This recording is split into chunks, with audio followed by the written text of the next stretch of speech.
Welcome to the Badwolf Show. It is I, the man in black, your humble and most gracious host, James C. What's going on, guys? It is the Wolf. I'll take off my mask if you take off yours, or should I say the legal persona.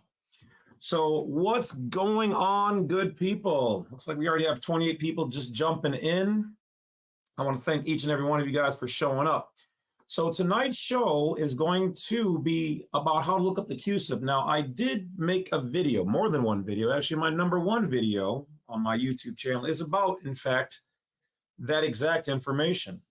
However, Shawn Adli, a good friend of ours who works over at Mortgage Audits Online, he's got a little something for us with the CUSIP. We might be learning some new things here.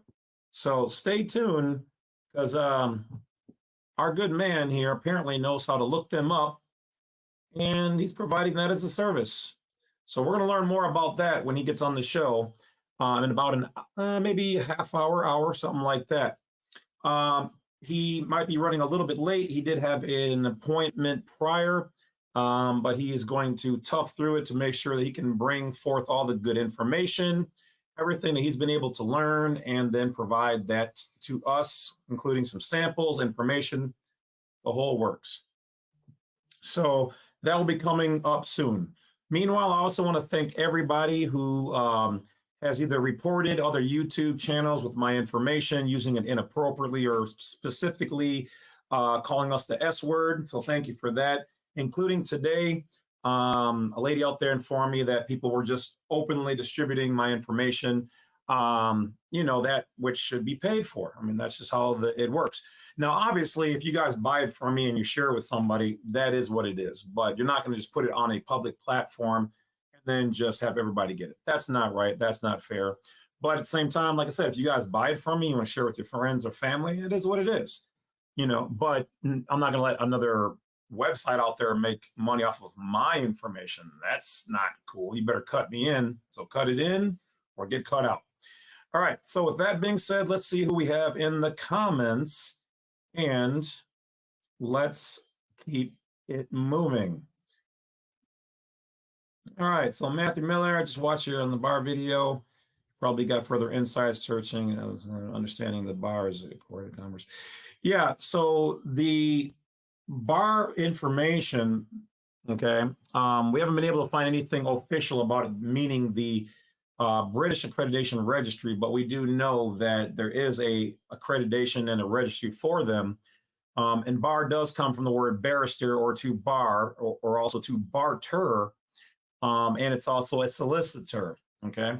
So bartering and solicitor, we know, we were just looking for something where we could prove that. Now, we've already proven the fact that we know that this system does come from the British works, England, and other European places, and even before them, some of the laws, codes, rules, and whatever else have been passed down through hundreds of years. So we are going to keep looking for that information. So the more we find, the more videos I will make. All right. Okay, that's me. So you guys don't want to hear me say that again. All right, so we got Law of the Land out there. Kathy.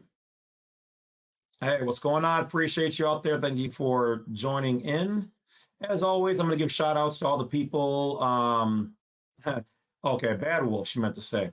There we go, Badwolf. There you go. Oh, yeah, I can be a God Wolf. I mean, maybe that's my final form, is a God Wolf. All right. What else we got here? 970 notice, U.S. versus Tweel. Okay, I'll have to look that one up.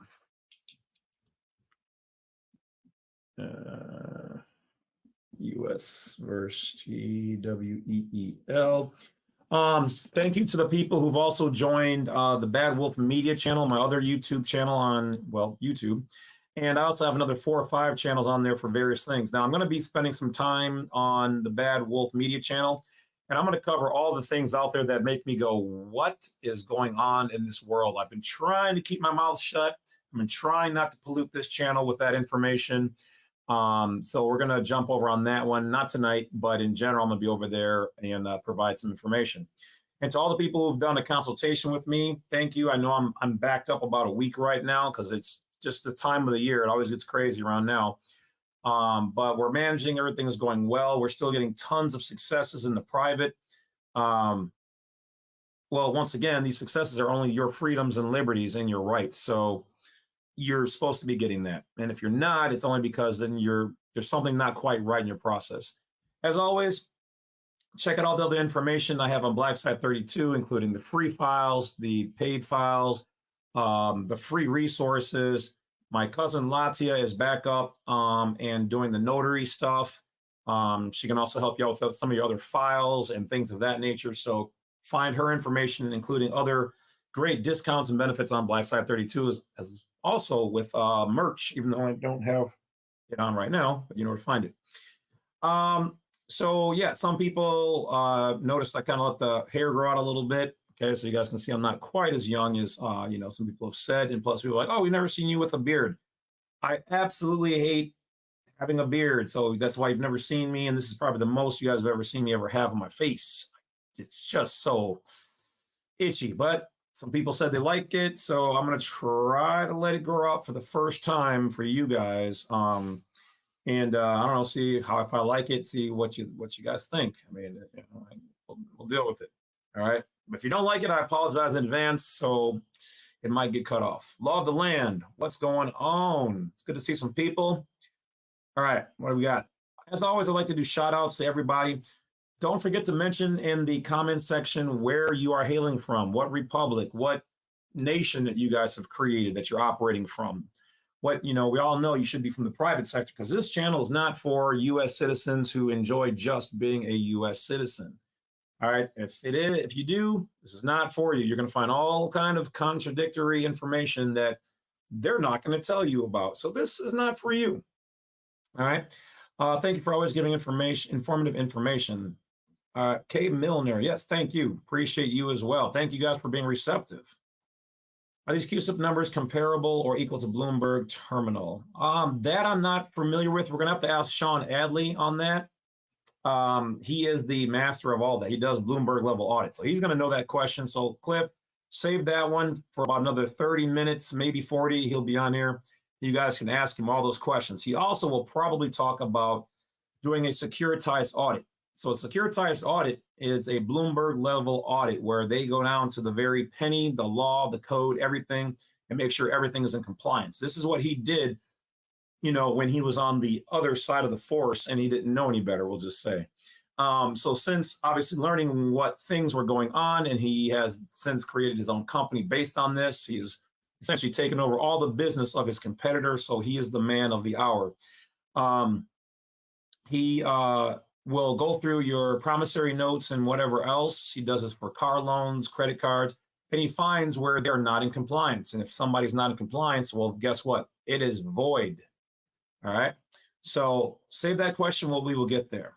Bronze, flat power God. What's going on, brother? Peace and harmony and positive energy to you all. Corrupted. What's going on? I love the attendance. What's going on, Owl? Hello. I love it. I love it. What's going on? What else we got here?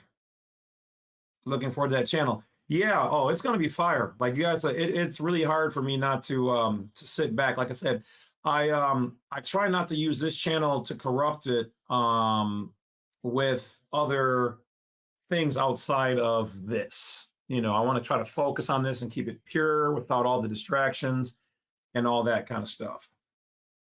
Let's get it. Yes, yes. Smooth King says, why do you prevent comments and open discussions on your videos? Well, I've said this 1,000 times, King. I'm not here to entertain the trolls. Okay, now I get it that some people are like, oh, we want to talk about this. We have chat groups for that. We've got one on Facebook, we've got on Telegram, and all the other places. The problem is that you get these PORN sites, you've got these AIs, you've got trolls who are trying to take away from this. You know, that would be like me having a college classroom and then keeping the door open to anybody who walks by to be able to just say whatever they want to say. And at first I did. Problem is then people are getting into heated discussions, and that's not what we're here about. If somebody doesn't like that, then hey, go to the next channel. My whole thing is I want you guys to just hear the information, share the information like right now. That your comment's not blocked. I don't block them here, you know. So the whole thing is that when I make a video, I've got thousands of videos. I don't want to monitor every single one of them. Okay, I don't want people putting in trash stuff or promoting their websites over my information. I just don't want it. It takes away from the whole experience. So why bother? All right. You know, if somebody has something they want to say, then they can catch it live and we can talk about it here, you know. But yeah, I'm not going to entertain trolls because they're a waste of time. You know, people send their AIs after me and whatever else.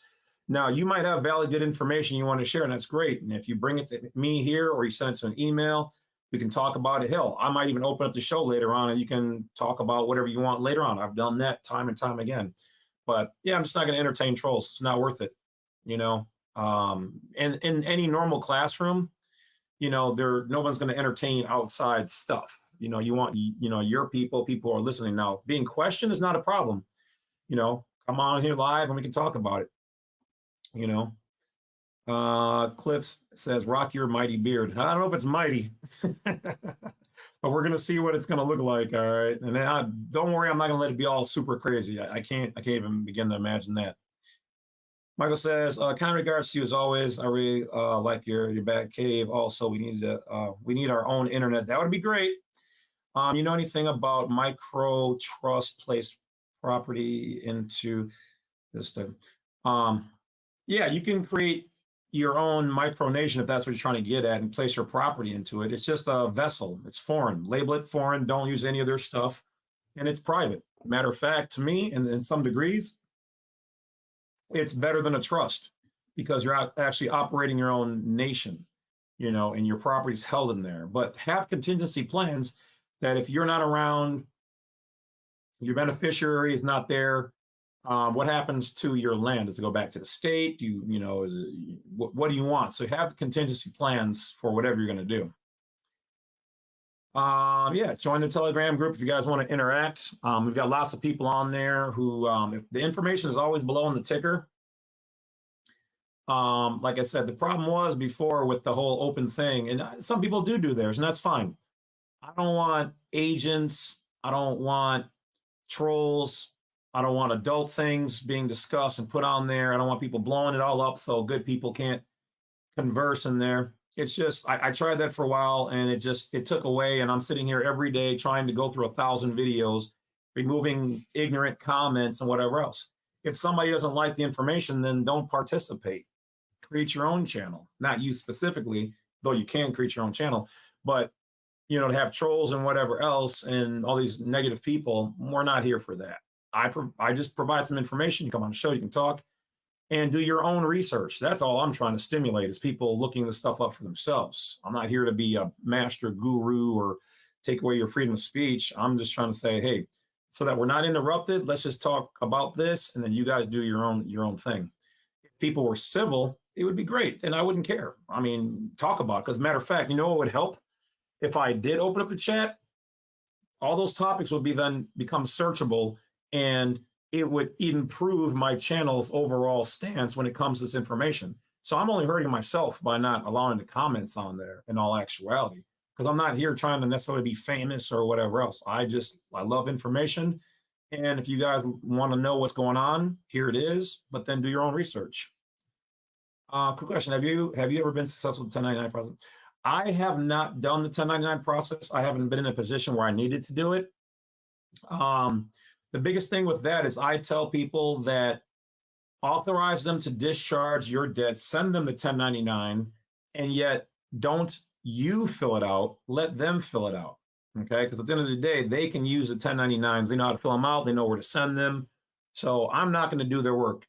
So I just authorize them to do it, and then you send in the note. Matter of fact, all my successes with authorizing the discharge, I never used a note. Other people have told me they've done it where they used my information to say, hey, I'm authorizing to discharge it and send them 1099. I haven't had to do that, but other people have said they've done it. But in general, I've been successful just getting the information to the right people in the company, and they do it, because at the end of the day, if you don't pay it or you can't, they're going to discharge it anyway. If you're a factor divine, yes. What do you think of his teachings? There is multiple ways to get the same jobs done. I follow some of his information. Some things I might have gone a different way with, but if somebody's successful and they can stand on it, then hey, you rock it, use it. As far as personally what I think about it, I haven't watched enough of his videos and information to say how I feel one way or another. But we're all on the same side. And that's one of the big things about me and my channel, is that, like, I'm not going to argue with people. I'm not going to debate. I'm not going to go on their show to try to make them look stupid or me look stupid. You take the information and you make your own decision on it. You know what I mean? So, but I have heard people talk more positively than not about him. So the few things I have seen seemed good. I mean, some of it seems kind of like, wow, but I haven't done all of his processes, and I do my own. I look at some of them, and then I kind of take my time to try to contact the company and vet the information for myself, you know, to make sure that it's good. Call the IRS, call the whatever, because last thing you want to do is get into trouble using somebody's methods. And the biggest place you can get in trouble, it's financial. You claiming your status or your rights or whatever else is one thing, but using their forms inappropriately, that'll get you there. What's going on, Eagle Eye? Awesome consultation earlier. Appreciate you. We got some Canadian friends in the house. We might have them on the show at some point in time. They got a lot of interesting parallels between the U.S. and Canada, because remember, we're all underneath the same corporations at the end of the day. So I'll be looking forward to that as well. What's going on, Seven? I appreciate you as well. Thank you. Thank you. Guess says I'm working on that. Georgia Republic in the house. Wish I could grow bear. Oh, that I don't know what that is. What is that, beard? Well, it took me getting to this age where it's almost full. So I don't know. A little back ass. You can turn up a debit card into an unlimited credit card. You said yes. I have the code for. I want a free. To turn your credit card into an unlimited credit card.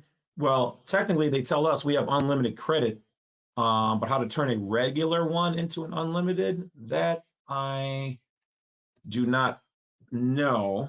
Hold on. Somebody's messaging me, and I see somebody on my video cameras outside, so I'm seeing what's going on. Don't know whether sitting outside of my driveway, hanging out, or whatever. Oh, I wish you could grow a beard on your face. Yeah. Well, it took me all these years to get almost all the way there. Farm says Samuel Benjamin Owens in the house. Okay. Get that wisdom. L Peak. Yes, we do. We try to cover everything. Thank you, Chelsea. Appreciate you as well. All we're trying to do is find the knowledge and how to move. Okay, valid point about the AI banning. Man, let me tell you, like, well, actually, I don't know if I assume you're a man. If I could, matter of fact, if you really want me to open it up, I can give you authority over that to go through all the stuff and get rid of all the adult stuff that's posted, the AI stuff, and the personal male anatomy enlargement stuff. Like, it's crazy. It's really crazy. You can minimize it by putting in all the keywords that somebody would use, all the bad words and all the things. that minimizes it a lot, but you're still going to get like a lot of advertisements on there for just crazy stuff. And it's only really just me and maybe one or two people who do help me out here and there part-time. So it's like, it's not worth my time. I'd prefer to focus on this. Now, back in the day when there were no AIs or people had a lot more respect, even if we're wrong, let's agree to disagree, or come on my live and we can talk about something, that I don't mind. But, all that trash that ends up on there, it's just horrific. Like even YouTube, no offense, YouTube, because I know you guys kind of help the channel. But all the advertisements that they now put in place, that's why I try to make sure that I don't monetize every single video. I have a small fraction of them monetized, but anything else is all them. You're in the middle of watching something, it's bang, bang, bang, bang. You're like, so I actually don't. Who's this? Okay, there's a whole thing going on right now inside my house. I don't even know.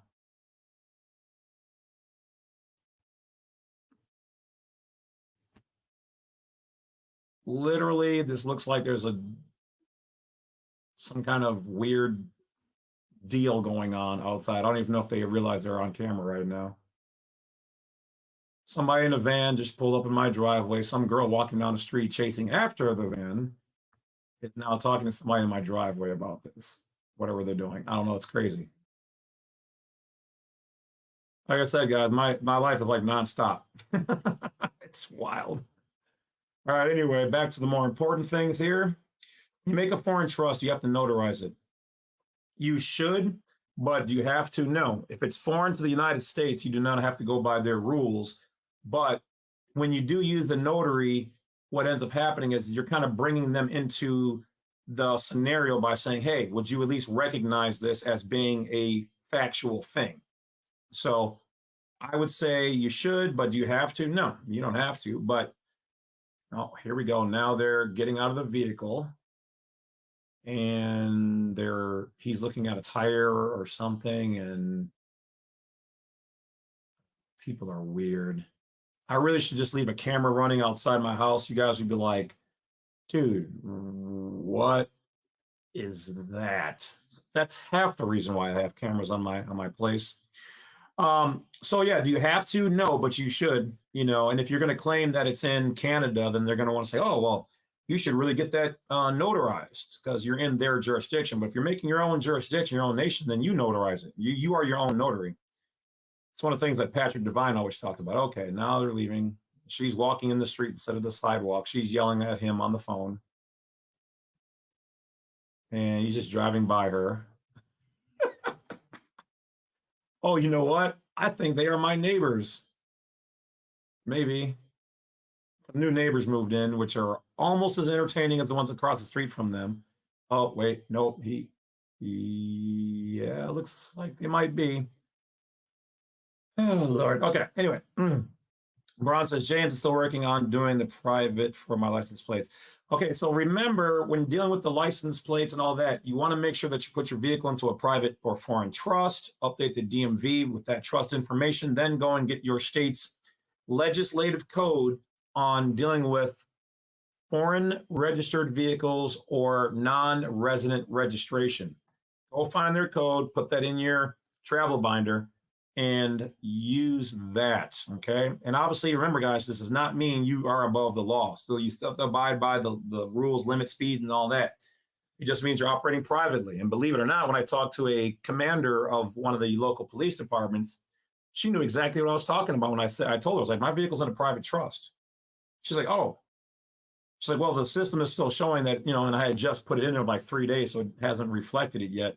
So do those steps. Let's yes, a little back. Turning to unlimited. You said yes on the live stream show.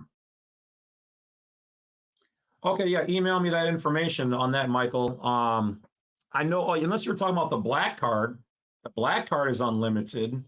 But changing a regular credit card into one, that I don't know. I've heard some whispers, but nothing I can personally prove. But I do know the black card is real, and I've seen it.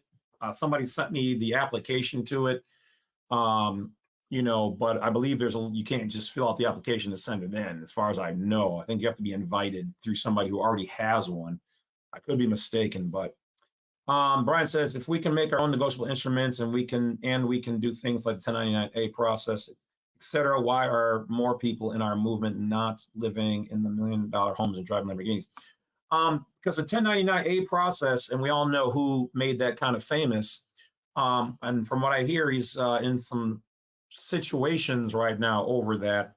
The 1099As are not really supposed to be used by us for that reason. For merely purchasing things. They can be used for reclaiming a certain percentage of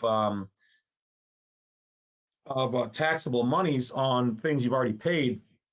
But the IRS, at least what they told me, is that the 1099s are not meant to be used to try to purchase things. Now, some people have gotten them, a lot of people have gotten them to go through, but that's really because the IRS can't catch everybody. All right, so I would personally recommend, you guys are all grown, you can do what you want to do, but I have not used them for those. Now, the negotiable instruments, if you're talking about a promissory notes are for paying off debts. So they are not for purchasing. You can look that up. Promissory notes are for paying off a debt, okay, for the debtor. Now, an international bill of exchange or a bill of exchange is, in fact, something you can use to purchase things. This is correct. Some places will accept them if they know what they are and how to process them. So the problem is 99% of all the places out there that you guys are going to talk to are used to fiat currency or legal tender or cash money or credit cards. They don't know anything about how to process a negotiable instrument. Even you go to the bank, and I was telling the bank more about that information than they knew. You have to get it to the right person in the bank. That's the biggest problem. Some people are saying it's the indentured trustee. I usually try to do it the CFO. Problem there lies in, so let's say you want to buy a car with a bill of exchange. They're not going to know how to use it. You're going to give it, if you give it to them and they accept it, they're going to go to the bank. The bank people are going to be like, this is not legal money. We don't know what this is. This you guys got took. That's what they're going to say. Because you'd have to get it to them. You'd have to explain to the dealership.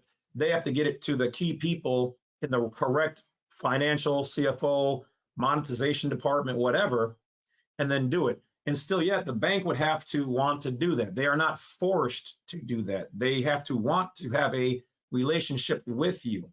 The big secret is, yeah, how do we do that? Now, here's the other problem. If everybody learns about how to do a bill of exchange correctly with the UCC codes and everything, which is not a big secret, and they learn how to do it the proper way, what's going to happen to the economy? What's going to happen to the inflation? Now you're a gallon of milk is going to be like $5,000, and that car you were trying to get is going to be 50 million instead of $250,000, because that's fractional banking. So everything's going to go skyrocketing to the roof. So the banks minimize who they do business with, and if they do it, and if you don't have it, and if it's not your bank, they can say, well, you're not a customer of ours. We don't have to do that for you. We're open to our members, not the general public, to do whatever you guys tell us to do. So they have checks and balances that really make it difficult. But if it comes to your own debt and you owe them and they can't collect from you, and the bill collectors start calling you, they'll take that bill of exchange. Since banks require identification, how would a national ID themselves to a bank when opening a bank account? Well, you're going to have to claim a country or a nation. You're going to have to create your own ID, and keep in mind that they still may or may not want to work with you. Okay, so the best way you can kind of circumvent that is if you open up your account as a U.S. citizen and then convert your accounts into trust accounts by creating a trust and then updating them with the trust information and whatever name you call that trust. Okay, so for instance, in mine contains my private name, okay, and then it has my legal name as being the trustees over this account. All right. So, and then the name of the trust is obviously not in the legal person's name. It could be in whatever name you want it to be, but that's up to you, that part of it. All right. Listen to many of your videos and learning lots of information. Much appreciated. Thank you, Thomas. I appreciate you. Tons of haters want to hate, sabotage truth. Oh, yeah. I mean, and there's some people who just feel a certain way because this represents this. You guys got to, you guys are good. But outside people, this stuff falls into the group of politics and faith and religion, all the things that they say you're not supposed to talk about. So to the average person, yeah, they're going to hate because they feel some type of way. I always tell these trolls when they email me, if I do see their emails, normally my people check them for me, or it goes right to spam because I've got the blockers on there. So if you say certain stupid words, it goes right there. I never see it. Okay. But if you want to try to convince me of something, send me the code, show me your reasonability, or a reason behind what you believe this information should be interpreted to. Otherwise, everybody's allowed to interpret information their way. So yeah, but I just try to avoid all the haters and the whatever else. Like I said, I almost never see any of that information anymore with the blockers on. Badwolf, use all your steps, explanatory, and receive a passport with no problem. Thanks for the steps, step-by-step class and documents. Taurine Princess, thank you. Yes, we have pretty much mastered the passport process. And unless they change something, there's only one or two more things that we're going to bring to you. And we've been going through the archives and finding the old passports. And so we're going to bring you all the old information before they started hiding it, so you guys can see that these things are real. Now, obviously, if you guys do the process and it goes through, you've done it right. But we're going to show you where the rubber meets the road with all this information. I'm going to show you guys what got me started in this, because I didn't believe in any of this when I first started hearing people talk about it. I was like, you guys are crazy and you're anti-American. And then I realized that I felt some type of way, which is not legal in law to feel some type of way. The Constitution doesn't protect your feelings. So prove it. Show me the proof. Where is it? And so when I started trying to beat them at their own knowledge, I started learning that though a lot of people are misinterpreting some things or using it how they want to skirt the law, we're not doing that here. We want to work with the law, and we want to be private, and we want to move the correct way. So yeah, we're not those, as they call them, softards or whatever else.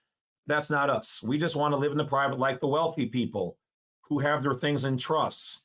Or like, I think my guy was just telling me, like 80% of the people in Minnesota all have their houses, land, car, or I don't know about cars, but their stuff like that in trusts.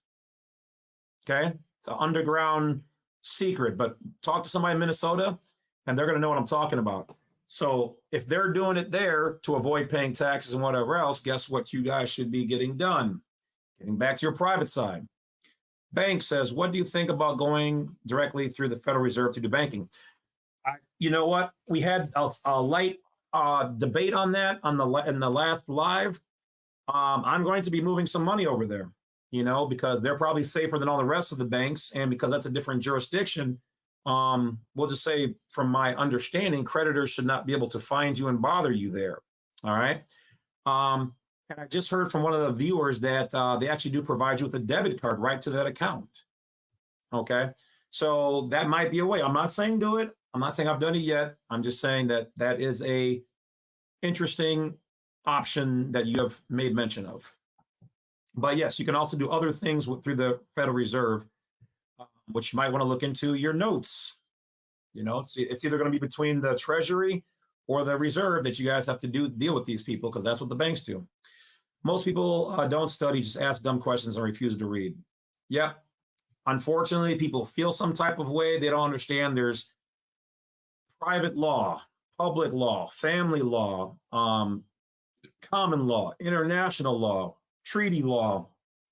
I mean, there's all these different things. So when on the rare a lawyer messages me, I'm like, before you even get started, understand that, are we talking about public law, private law, trust law, contract law? What are we talking about here? Because you telling me, oh, I'm misinterpreting the information. I can read. I read at an advanced level. My IQ is almost 160. Where does yours start, sir? Okay, I get it that you're very good at what you do, and you've been doing it for what? It takes at least 7 years to become a lawyer in one specific thing. I've been doing this for 30 across the board. But yes, could they beat me with their stuff completely, like underneath one specific type of law? Yeah, because I don't know all law. Nobody knows all law. Appreciate you too, Eagle Eye. It was great talking to you earlier. Can you have your credit card audited and personal loan too? Yes. Yep. Shawn Adli, you can ask him those questions when he gets on the show, in probably about another half hour-ish, or what, hopefully he's not running too far behind. But yeah, you can. He does that. I believe barrister and solicitors are distinct. Etymology distinguishes barristers from solicitors in the jurisdiction, of course, is solicitors and our attorneys.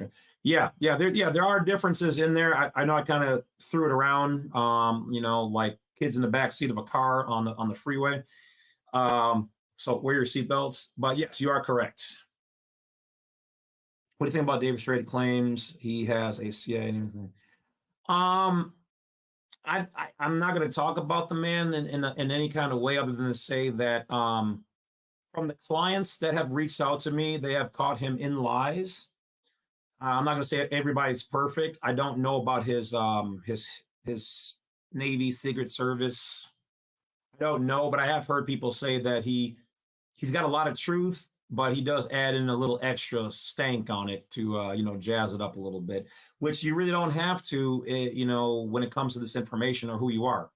I don't have some beautiful, fancy story about this or that. Everything I'm telling you guys is just the truth. There's nothing to hide, So I'm not saying, I just don't know enough about him personally. I know like USFL, I guess, has talked to him a lot and some other people. I wish I could have got to know him better before I think he passed away or whatever, as long as the information pans out, I don't care about his personal stories. I just want to be able to move privately. Yes, Rich, the 1099 process is getting a lot of people locked up. That's why I say if you're going to use them, send them a blank one and request that they use this to discharge the debt. Let them do the work for you. You doing it, one thing wrong, and they can say that's fraud.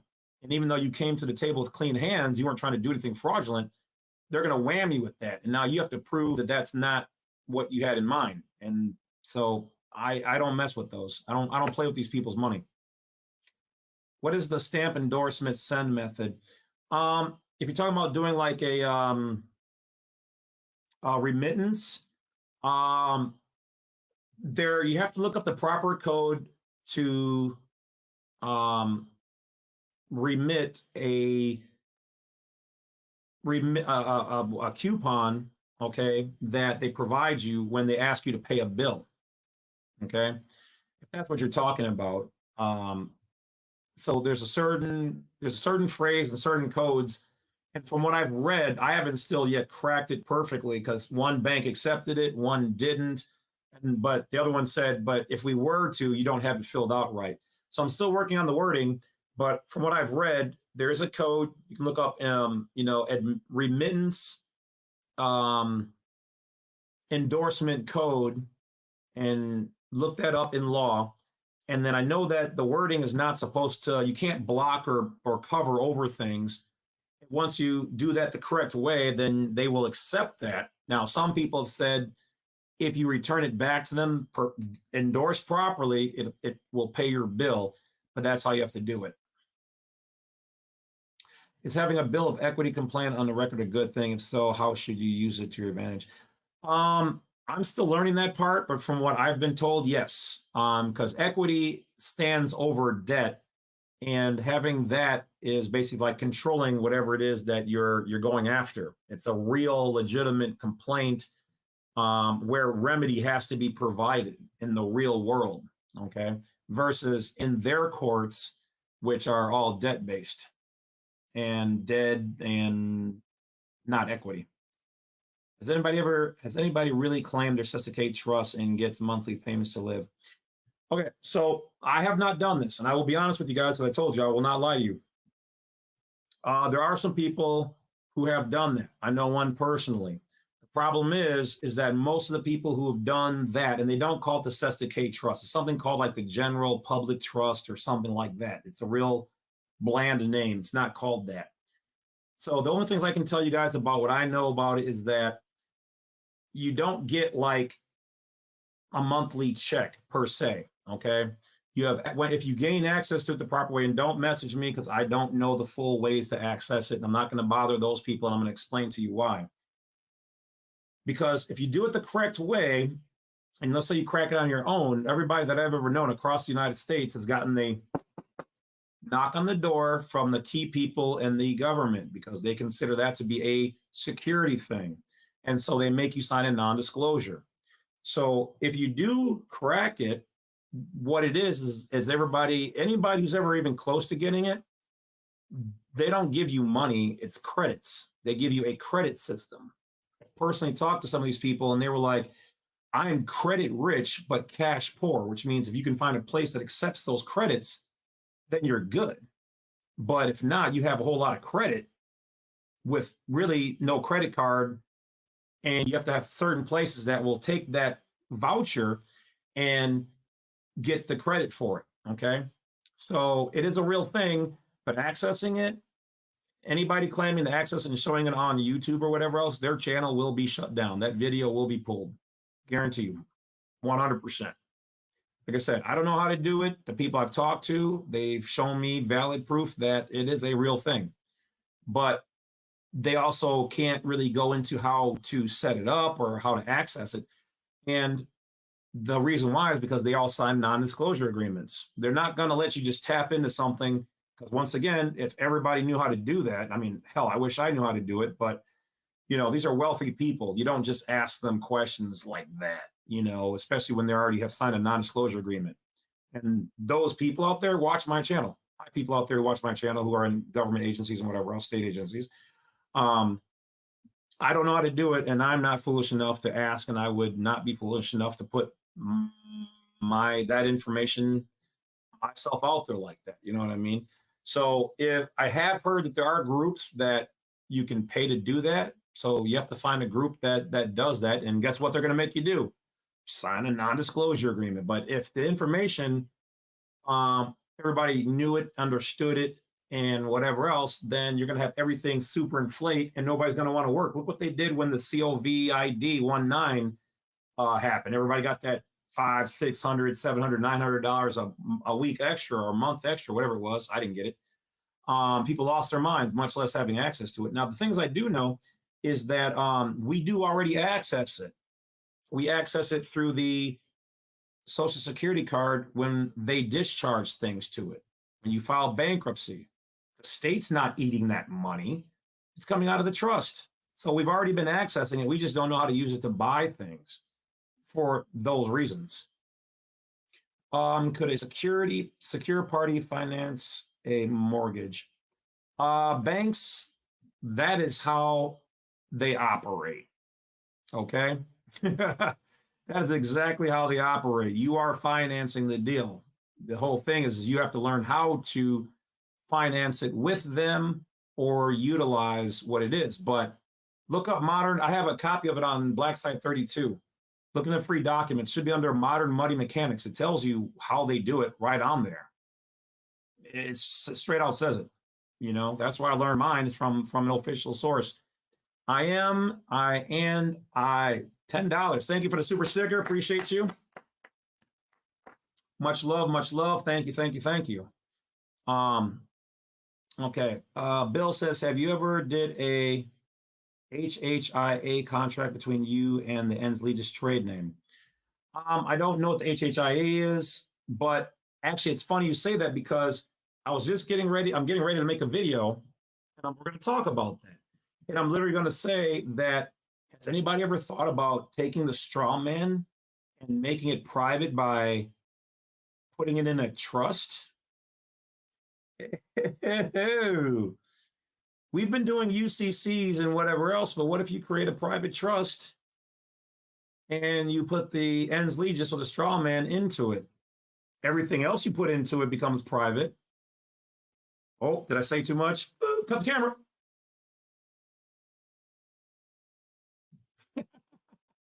I don't even know if that's a thing we're not supposed to talk about, in all honesty, because I just thought about it the other day. So it's funny you made mention of that.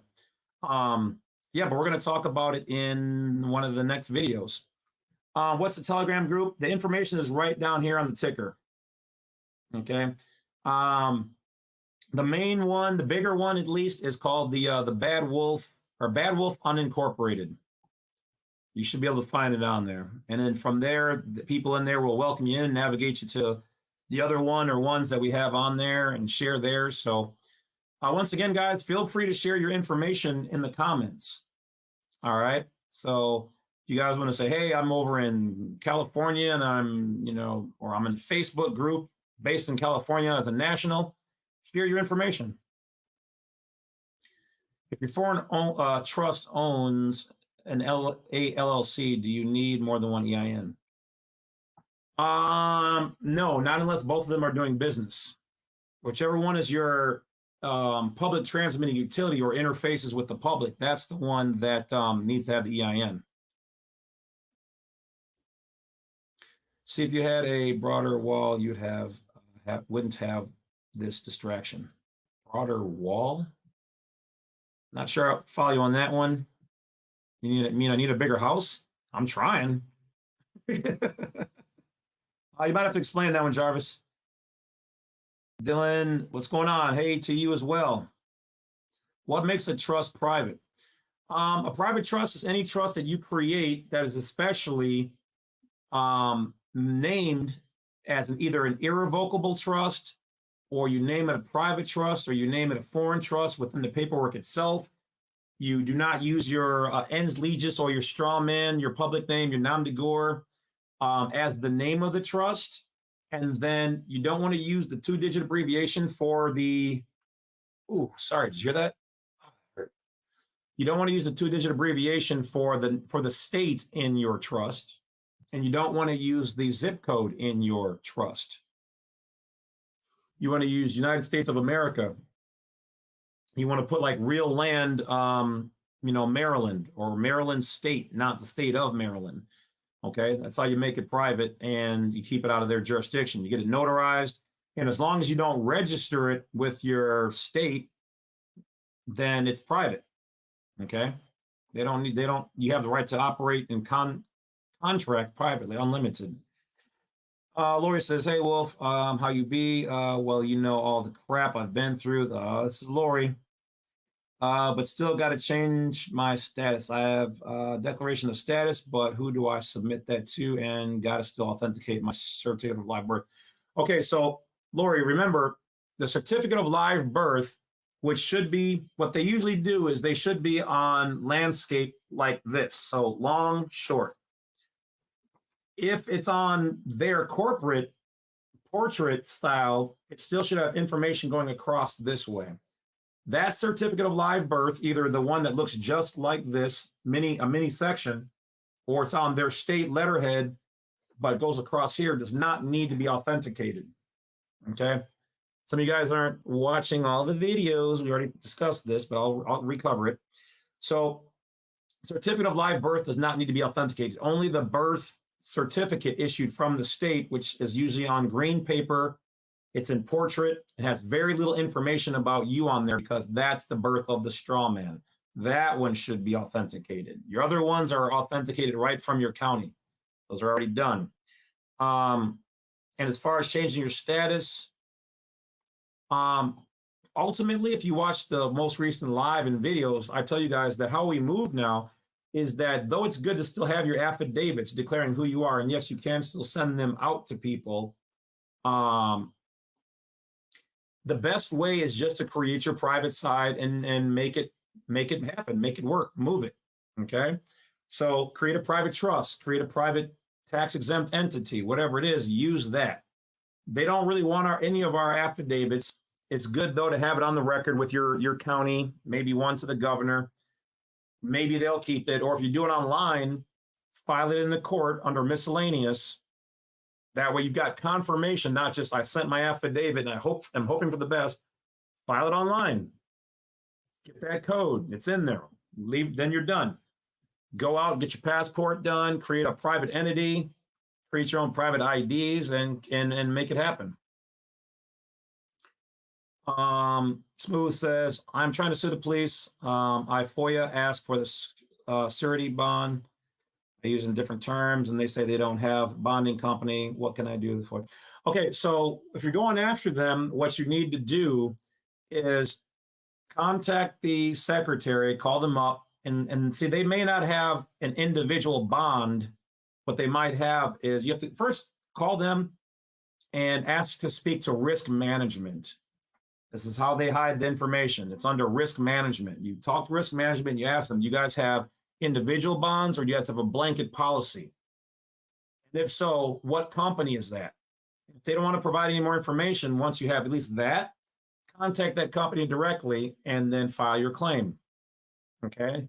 Or you just sue them right in federal court. Go right to federal court. Go right to federal court, okay?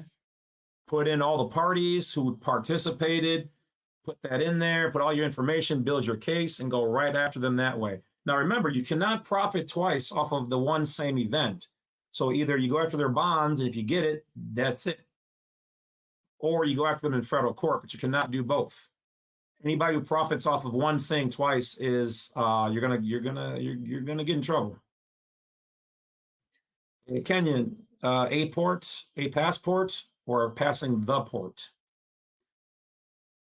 Don't sue anyone, settlement and closure, everything, so you can get those funds back through 1040. The higher payment, the bigger the refund due to the debtor.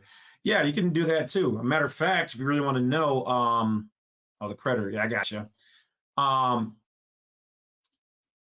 When they're supposed to be paying taxes on those court cases and those tickets and whatever else. So yeah, you can get that money back. Let's just say they don't really like it when you send them a 1099 and say, hey, you guys need to fill this out because I gave you guys money. Otherwise, we got to get the IRS involved.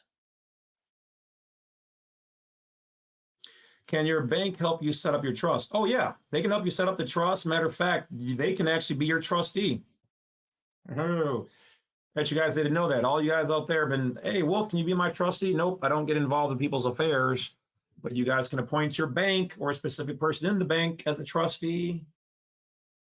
So yes, they can do that. Not all banks may have that. They can usually refer somebody. Matter of fact, you can also go to thefearlessfloydshow.com. They are the official people for setting up the trust and teaching how to do it. And if you go there, you click classroom and then mention the Badwolf, and they will take good care of you guys over there as well. But yes, they can do that. What's going on, team? No, I'm not sleeping on you, never would. So, but salute to the king. Hey, no, appreciate you. Shout out. Hey, Torian Princess, I follow the steps too, but only got 3 stars. How many asterisks did you get? Okay, so she's just asking a question on that. So there's a lot of different things. So from what we understand, is they're grading people harder now on who's going to get the 5 stars, okay? Because now that the secret's out, everybody's doing it, everybody knows about it, it's harder for them to judge. So if you submitted, like depending on what document you sent them, if you sent them a state-created one, they're going to look at you as a U.S. citizen. That's what they've sent to people who have done this process for them. There's the letter the envelope right from them. But you also have to understand that they hired a whole bunch of new people. So we also know that though the higher the stars, the harder it is for them to arrest you. But if they want to overstep that line, they will still do it no matter how many stars you have on there. Okay, not that they're supposed to, but will they do it? Yeah. Are they wrong for that? Yeah. Can you go after them in court for that? Yeah. So we know that once you do the process the right way, it's not like, oh, I only got 3 stars. When I first started mine, that's all I had. And it worked fine. I traveled around with it for years until I reapplied. Okay, which you can do. They kind of frown upon you just trying to re-up to do that. But if you follow the information, you put the right codes on your document, you're good. And it helps if you send an explanatory statement so they know what you're trying to do. But even that's not mandatory. All right.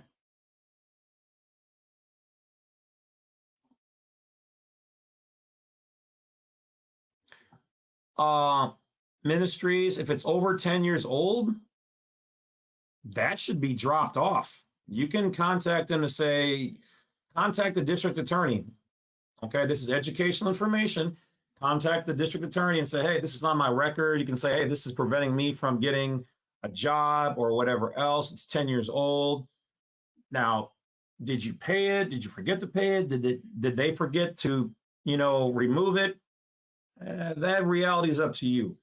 But contact the district attorney, bring that to their attention and say, hey, you know what? Can we get this removed off of my record? They can make that happen just like that. That part. Discharge the traffic tickets. Yes, we've talked a little bit about that as well. Utility bills, no. In the old days, you could just do the remittance on there. In red, mark paid, paid to the order of the treasury, something like that, and they would do that. But nowadays, it seems like they're playing dumb, or we're not getting the information to the correct person, which from what I understand, you're supposed to get them to the indentured trustee.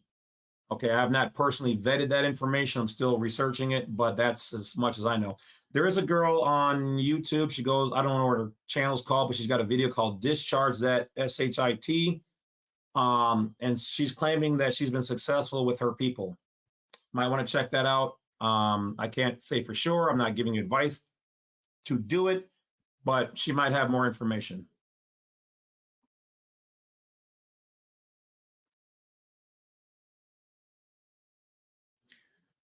Yes, this is being recorded, and all of my lives, I never take down one video unless I find that I'm in error of the information.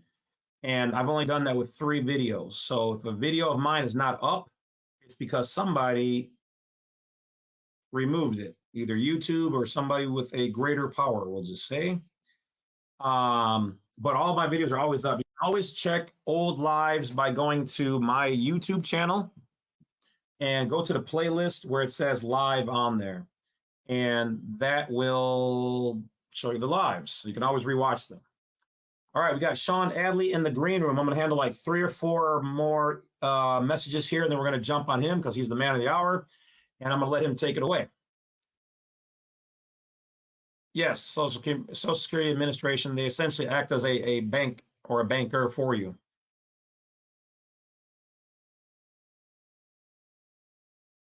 Yeah, anytime you see where they use a number with no dashes in it represents the true account.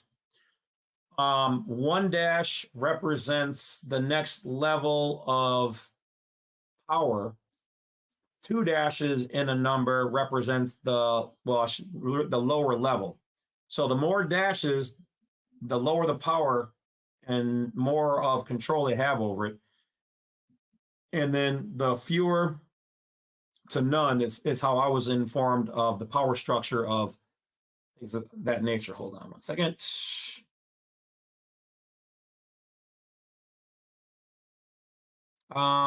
Okay. Hold on 1 second. I got to write him a quick message.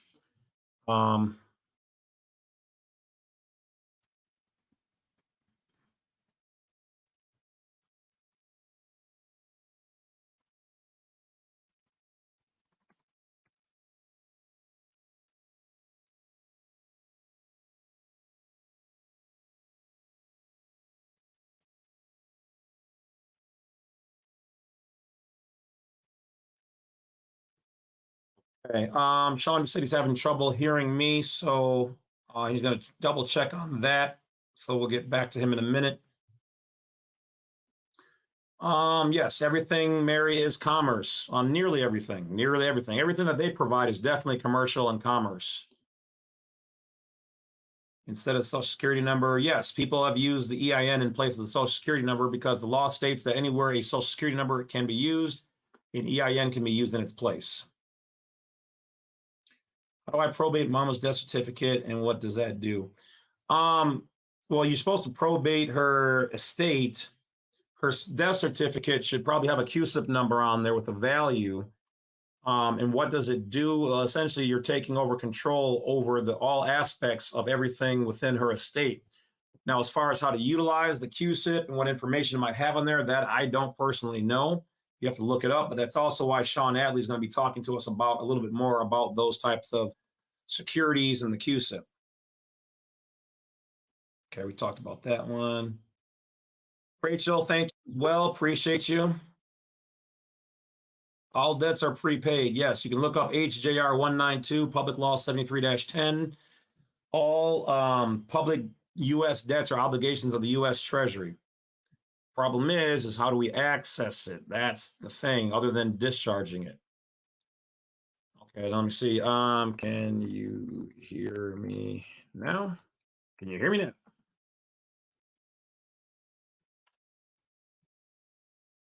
setting up some things. Because yeah, you guys, obviously you guys can hear me, right? Like I'm not talking, I'm not lip syncing. You guys are just reading me. You guys can hear me good out there.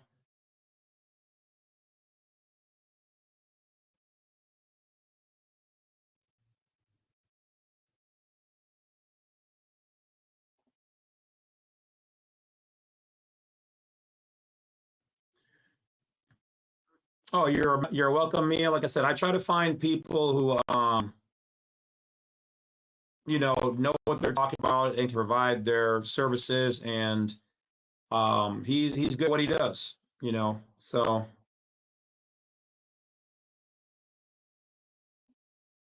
the bill's already paid, the voucher is sent to be deposited for credit back. This balances the books. Yes. If you have more information on the correct way to do it, or you've had success, please feel free to share that information. Definitely.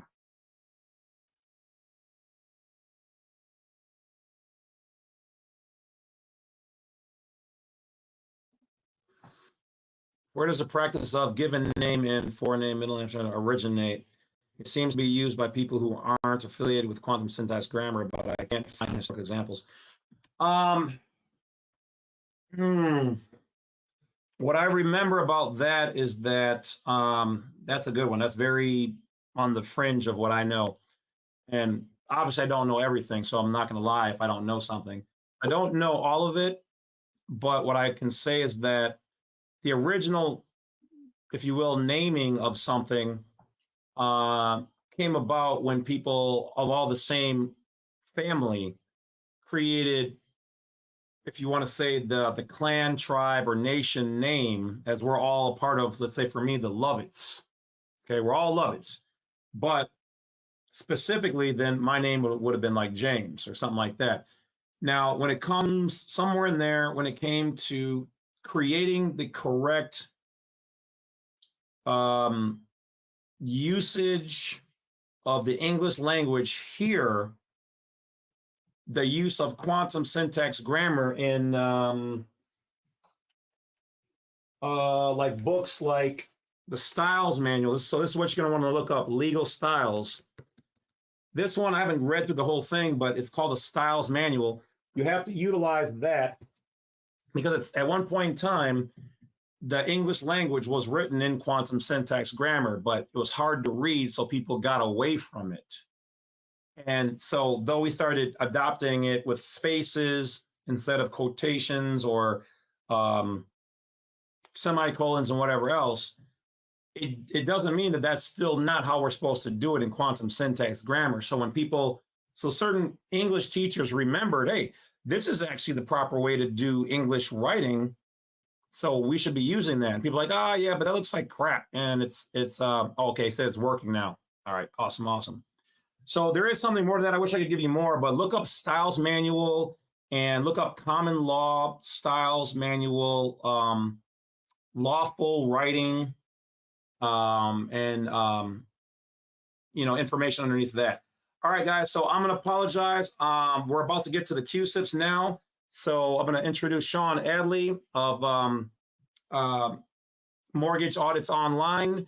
And so let's welcome him. Sorry, I can't get to more questions, maybe at the end if we have time. Otherwise, we'll have to do another live, which will be coming, so don't worry. Or jump over into the Telegram groups. Information is down below. And, people there can answer your questions if it's not me. But as always, before we get going, be careful you're not being scammed, because even in my own groups, and believe you me, I would stop them if I could.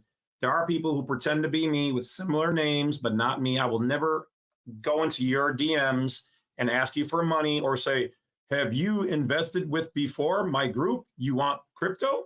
I will never do any of that, okay? So do not fall for that. Anything and everything I do, 100% will come and go through Black Site 32. Make sure it's my identical email. Never send any money first to anybody. Never through their little private this or that's. All my stuff is open to scrutiny and vision and visibility. I don't hide anything. So do not get scammed by these people, these lowlifes out there. All right. So now let's get to Shawn Adli. I'm going to bring him on and we will see what he's got to say and show us when it comes to the CUSIP numbers. You guys ready? This should be interesting. All right, Shawn, how's it going? You got a copy? Hi, how you doing? How's everything? How's everybody doing tonight? Shawn, it's good to hear from you, brother. I know it's been some time since I had you on the show. I've been terribly busy, as you can only imagine. But nonetheless, it is great to have you back on here. So I'm familiar with you. I know a good chunk of people here are, but I do believe we've got some new people on here. So tell them who you are, what you do, a little information, what you've done, and then when you're content with that, go into the new stuff, and then you should be able to present on screen. If not, let me know and share and show what you got going on. So take it away. Wonderful. It's great to hear from you. I'm glad everything's doing great. And you know, you got to be busy when you have people trying to pretend to be you, right? I mean, that's a handful, right? That's a compliment right there. I guess I'm doing something right. I didn't, you're doing something right? Absolutely. The last live stream was great. I loved your subscribers. I mean, the contacts I had with many of them, very smart people, very intelligent types, and definitely always like talking to your subscriber base. Good to see you guys growing, and look forward to continued live streams and continued interactions with your subscriber base.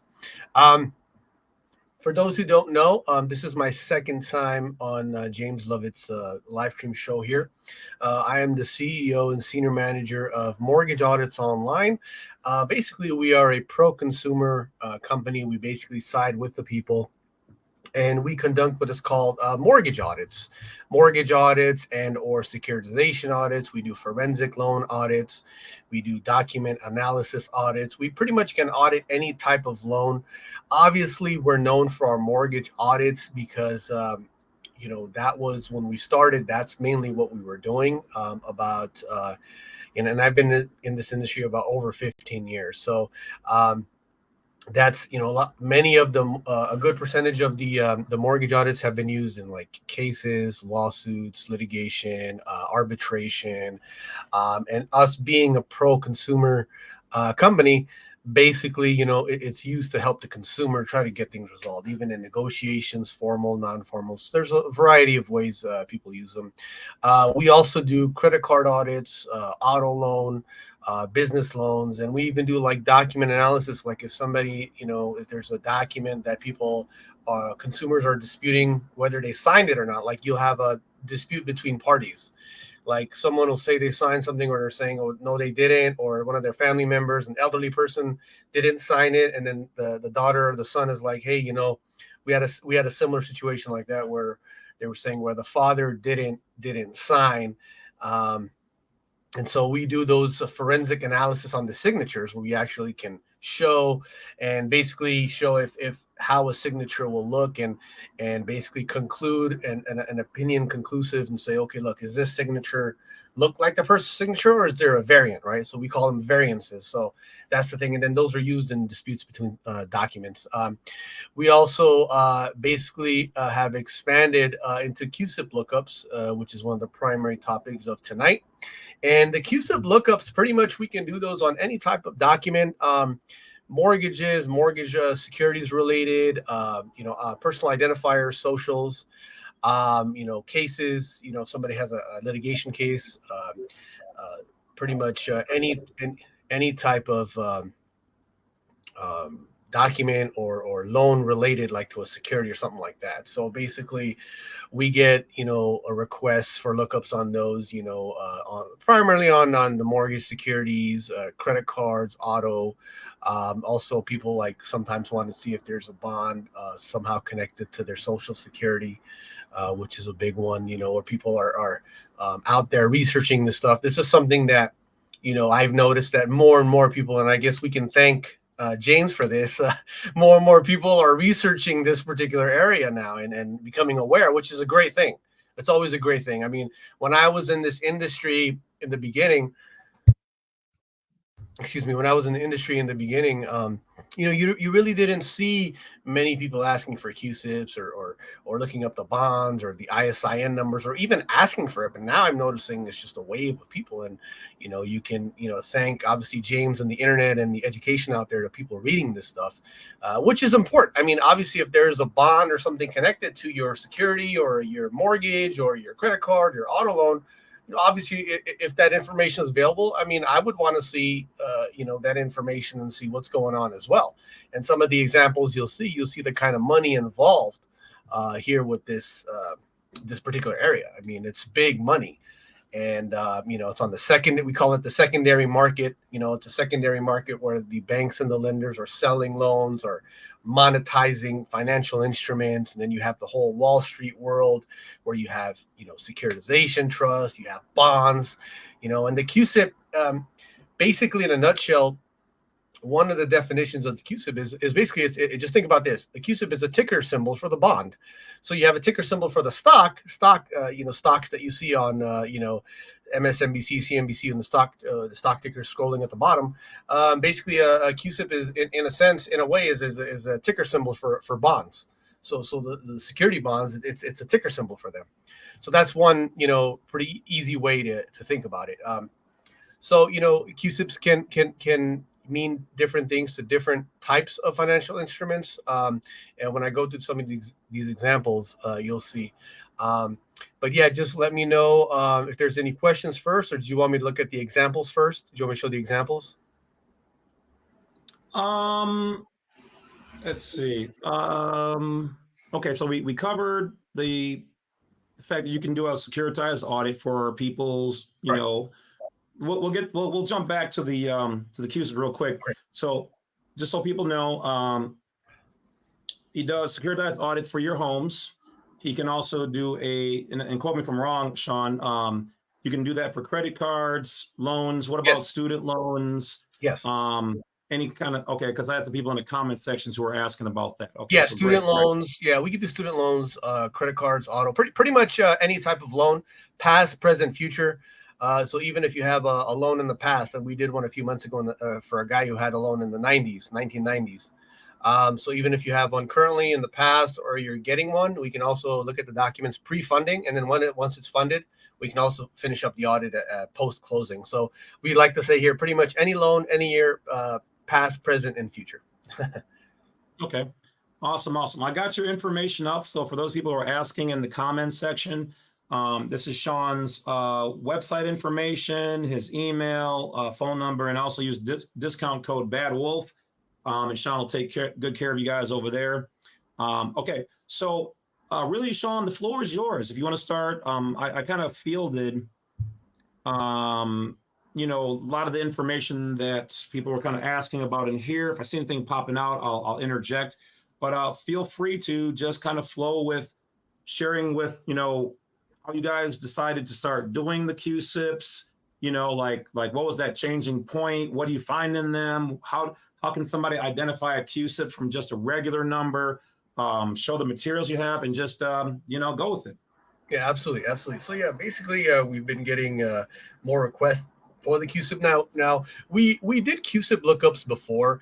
Now, basically, what a CUSIP would mean, for example, when you have a mortgage loan that is securitized into a mortgage-backed security or a mortgage securitization trust, what happens is that particular trust, when you extract the data, like let's say a person, John Doe, has his loan, $250,000, funded his loan, Bank of Blue.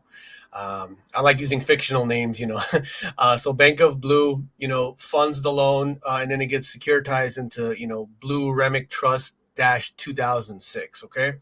So when we go in and we pull the data from that trust, right? So basically it's called, we pull the screenshots and then we pull what is called the LLD. The LLD is called the loan level database, okay? So there's actually a database in many of these trusts that will have a list of all the loans in there. So this person's loan, you can actually go in and pinpoint the loan in there. John Doe, $250,000 loan with Bank of Blue. There's different indicators of how to match it, but it's in there. So, for example, how a CUSIP relates to a mortgage security. This is one of the ones I always like to explain to people. is a CUSIP. Like this trust will have, as it relates to the LLD, I mean, the trust itself will have a main CUSIP, which I'll show in the examples. And then when you go deeper into the trust, there'll be other CUSIPs. So that loan level database will have, let's say, 1,000 loans in there in the database. So 1,000 different people's loans are in this database. So this is just a simplified example, but let's say they decide to split it up into 4 parts, that database. So it's A, B, C, and D.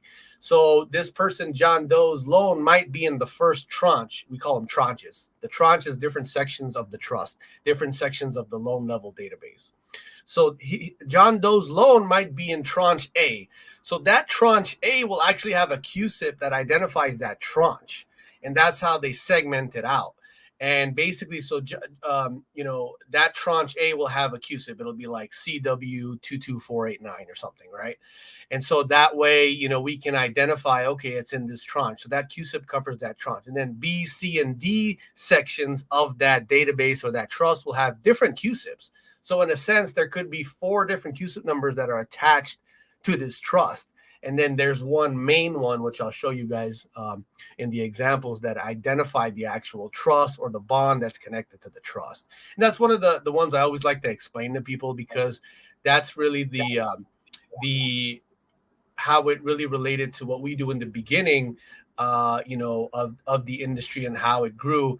And that's one of the things that I noticed actually when I was a researcher myself in the beginning of the industry. But so that's one way to look at it. Then there's other CUSIP that basically relates to people's, like, for example, the social security number. You'll have a bond connected to it somehow.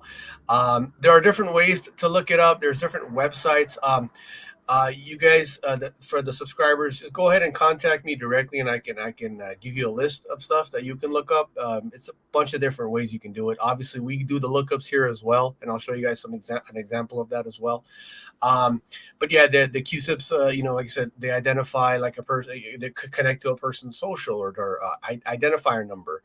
Or you'll have cases, like, for example, you'll have like the litigation cases, right, at the county, right? The county, I remember hearing a story one time, and one of the people I was interacting with, and we were doing research relating to this. Basically, and again, I have to say that I forgot to say this, but yeah, just everything I'm saying is for informational and educational purposes. Just had to say that real quick. Basically, the county had basically, these cases, right, that were being monetized in some way, and they had CUSIPs attached to them.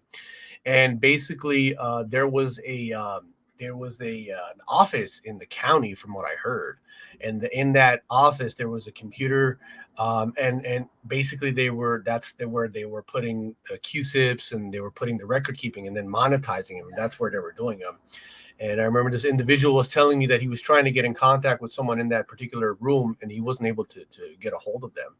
So basically, the cases, like if you have a litigation case, a lawsuit, some type of case, anything, you can, it's possible to look up a CUSIP attached to that case. And then when you look up the CUSIP, you'll get the bond information, and in the bond you can go look up how much is being monetized and things like that as a whole. So that's one way how it relates to cases. And then obviously with other types of debt, I'll show you a credit card one and an auto one. I'll show you the bonds on those. Again, those are just, it's the credit card debt or the auto loan debt, obviously with the securitization, and then it's being monetized, and there's a CUSIP attached to the bond. So, and there's big money in this. So I'll show you the examples. And then once you guys see the examples, you guys will kind of see. Now, keep in mind, it is raw data. So when you're looking at it, I'll explain it to you guys when we're looking at it. But keep in mind, it's always recommended that, you do the full report, because the full report's going to break it down for you. Sometimes people come to us and they just want the raw data, which is fine. I mean, we're here to help, but you have to remember it's a lot of technical information. You always want to get a full analysis on it, so you see how the loan fits into a trust, how the bond fits into the whole, the paper trail, and how it connects on the back end and the front end. There's all kinds of things in there. And we have some good examples on our website. I'd recommend going on the website, clicking sample reports. You can download reports right from the website. We allow that. You can download them, read them. So there's that site too. There's some good videos you can watch on our website as well. But yeah, with no further ado here, if it's okay with you, James, I could start showing the examples.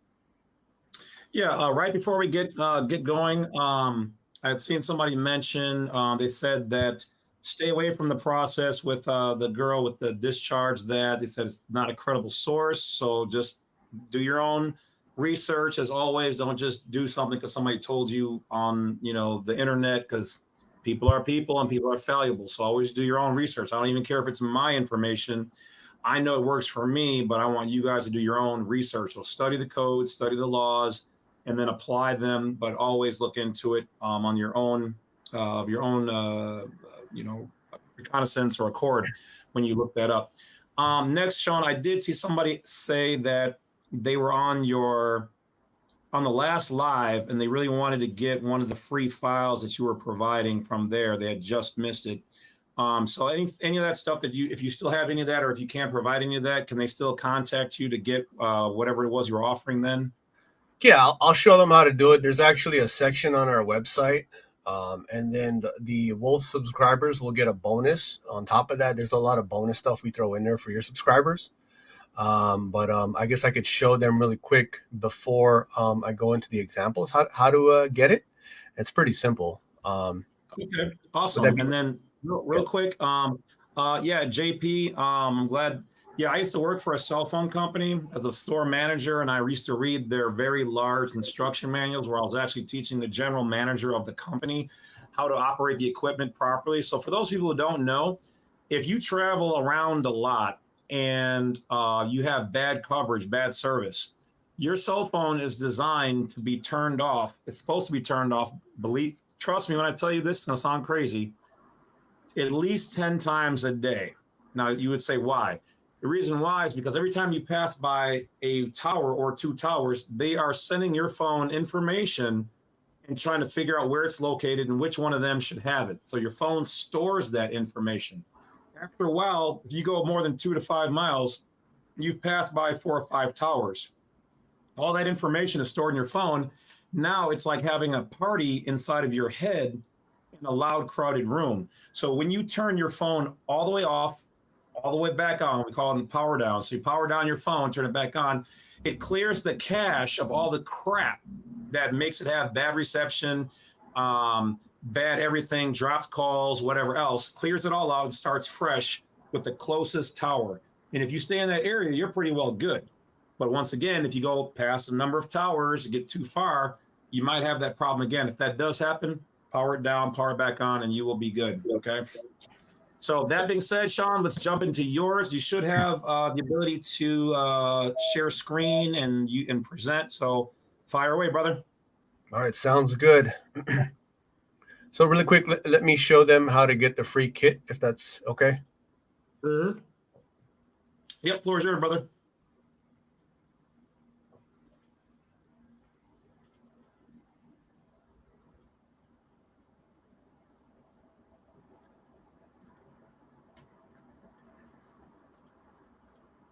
Alrighty.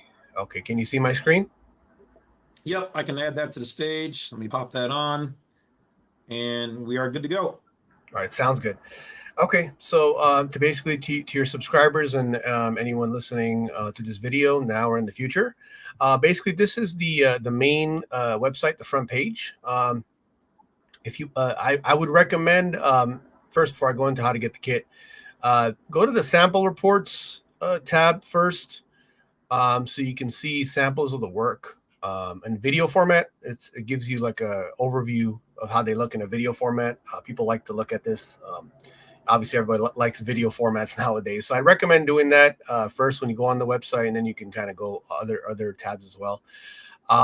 Basically, on the download tab of the website, you can actually download samples of the reports. So these are like two of the main reports. Now, keep in mind, we have many different types of reports. We're currently adding some more samples here, but these are our two main ones that we're known for. So I'd recommend you can click right here and you can download them. Now, to get the free educational course kit, you would go hover over download and then go down to here where it says Securitization Educational Course Kit. Now, we recommend watching the video first, okay? And then basically what you do is you would just click on schedule now. We just need to get your email.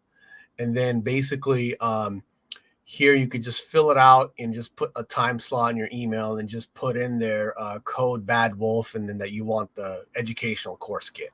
And then we'll send you the course kit with the bonus items that we give to Wolf subscribers. And this is for now that are people that are watching now, and in the future, we like to help people and educate as much as we can. But definitely Wolf subscribers gets they get a bonus. So just make sure to mention his name. And then if you decide to hire us for anything, just make sure to put his name in there so that you get the discount as well. And that the discount applies to pretty much most of our products, especially the higher end ones.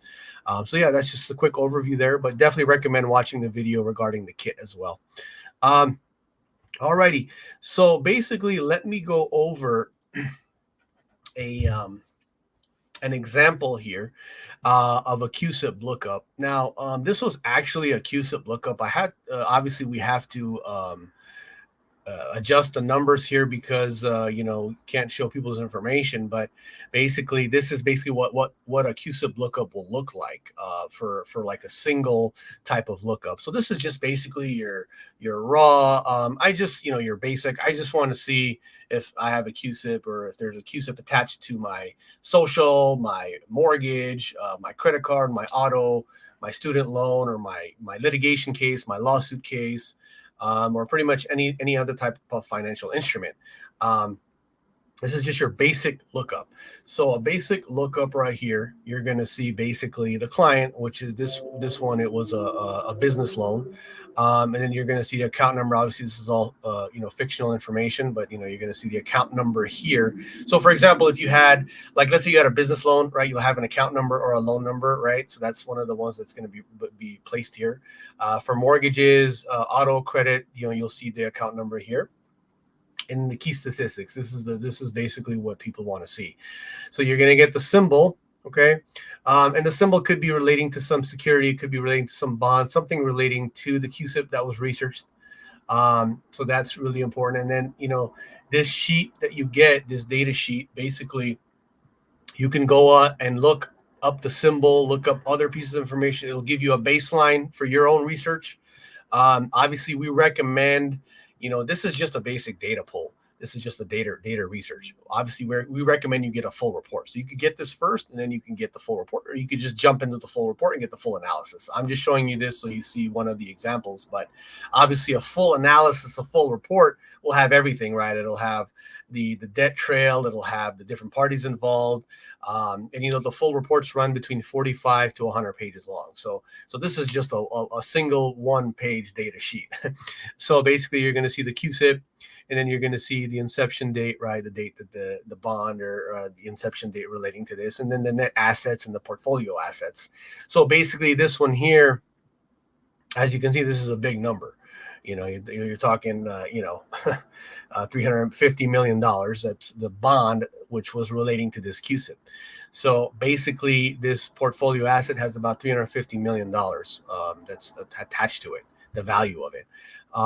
And then under the overview, you're going to see, this fund relates to treasury bonds. You're going to see like a small paragraph here of what is related to this, basically this fund, this symbol, what it's about. You might get some, a bond basically that might be investing in treasuries, or you might get a bond that's, monetizing certain types of debt. Obviously, that's something that you want to know, right? So you're going to get that overview here. So basically, this is your really, really basic CUSIP lookup. And yeah, this is pretty much what it looks like. So, Shawn, if I can interject. Sure. So somebody had mentioned, so reports are like 100 pages. There's really that much information on, because even for me, I've only got the I guess the raw data from things I've done on my own. Yeah. So there's 100 pages worth of information. And I guess one of the questions I know somebody's going to ask you, and you can be honest. So what are some of the things that I guess you've seen in the pages? I mean, is that amount average that you've seen? So just kind of, I guess, go into that a little bit and then go on from where you were. Yeah, sure. So basically, when I say that the report, the full report being 45 to 100 pages long, basically what that means is that the CUSIP data is going to be in there, and then the debt that's related to it. So, like for example, if you have a mortgage loan that's securitized, right? You're going to have the analysis on the mortgage loan. You're going to have the how the loan was securitized, right? That's going to take a part of the report. You're going to have basically the different things relating to the mortgage, the different fraud or things that we uncover with the lending violations, and then you'll see the CUSIP information as part of that report, like a chapter or a section in there. So that's kind of what I meant by that. Now, obviously, not all 45 to 100 pages is going to be relating to just the CUSIP. The CUSIP is part of the information as it relates to a lot of other pieces of information that relates to it. For example, to a mortgage security or to an auto loan security or to an auto loan debt or a credit card debt.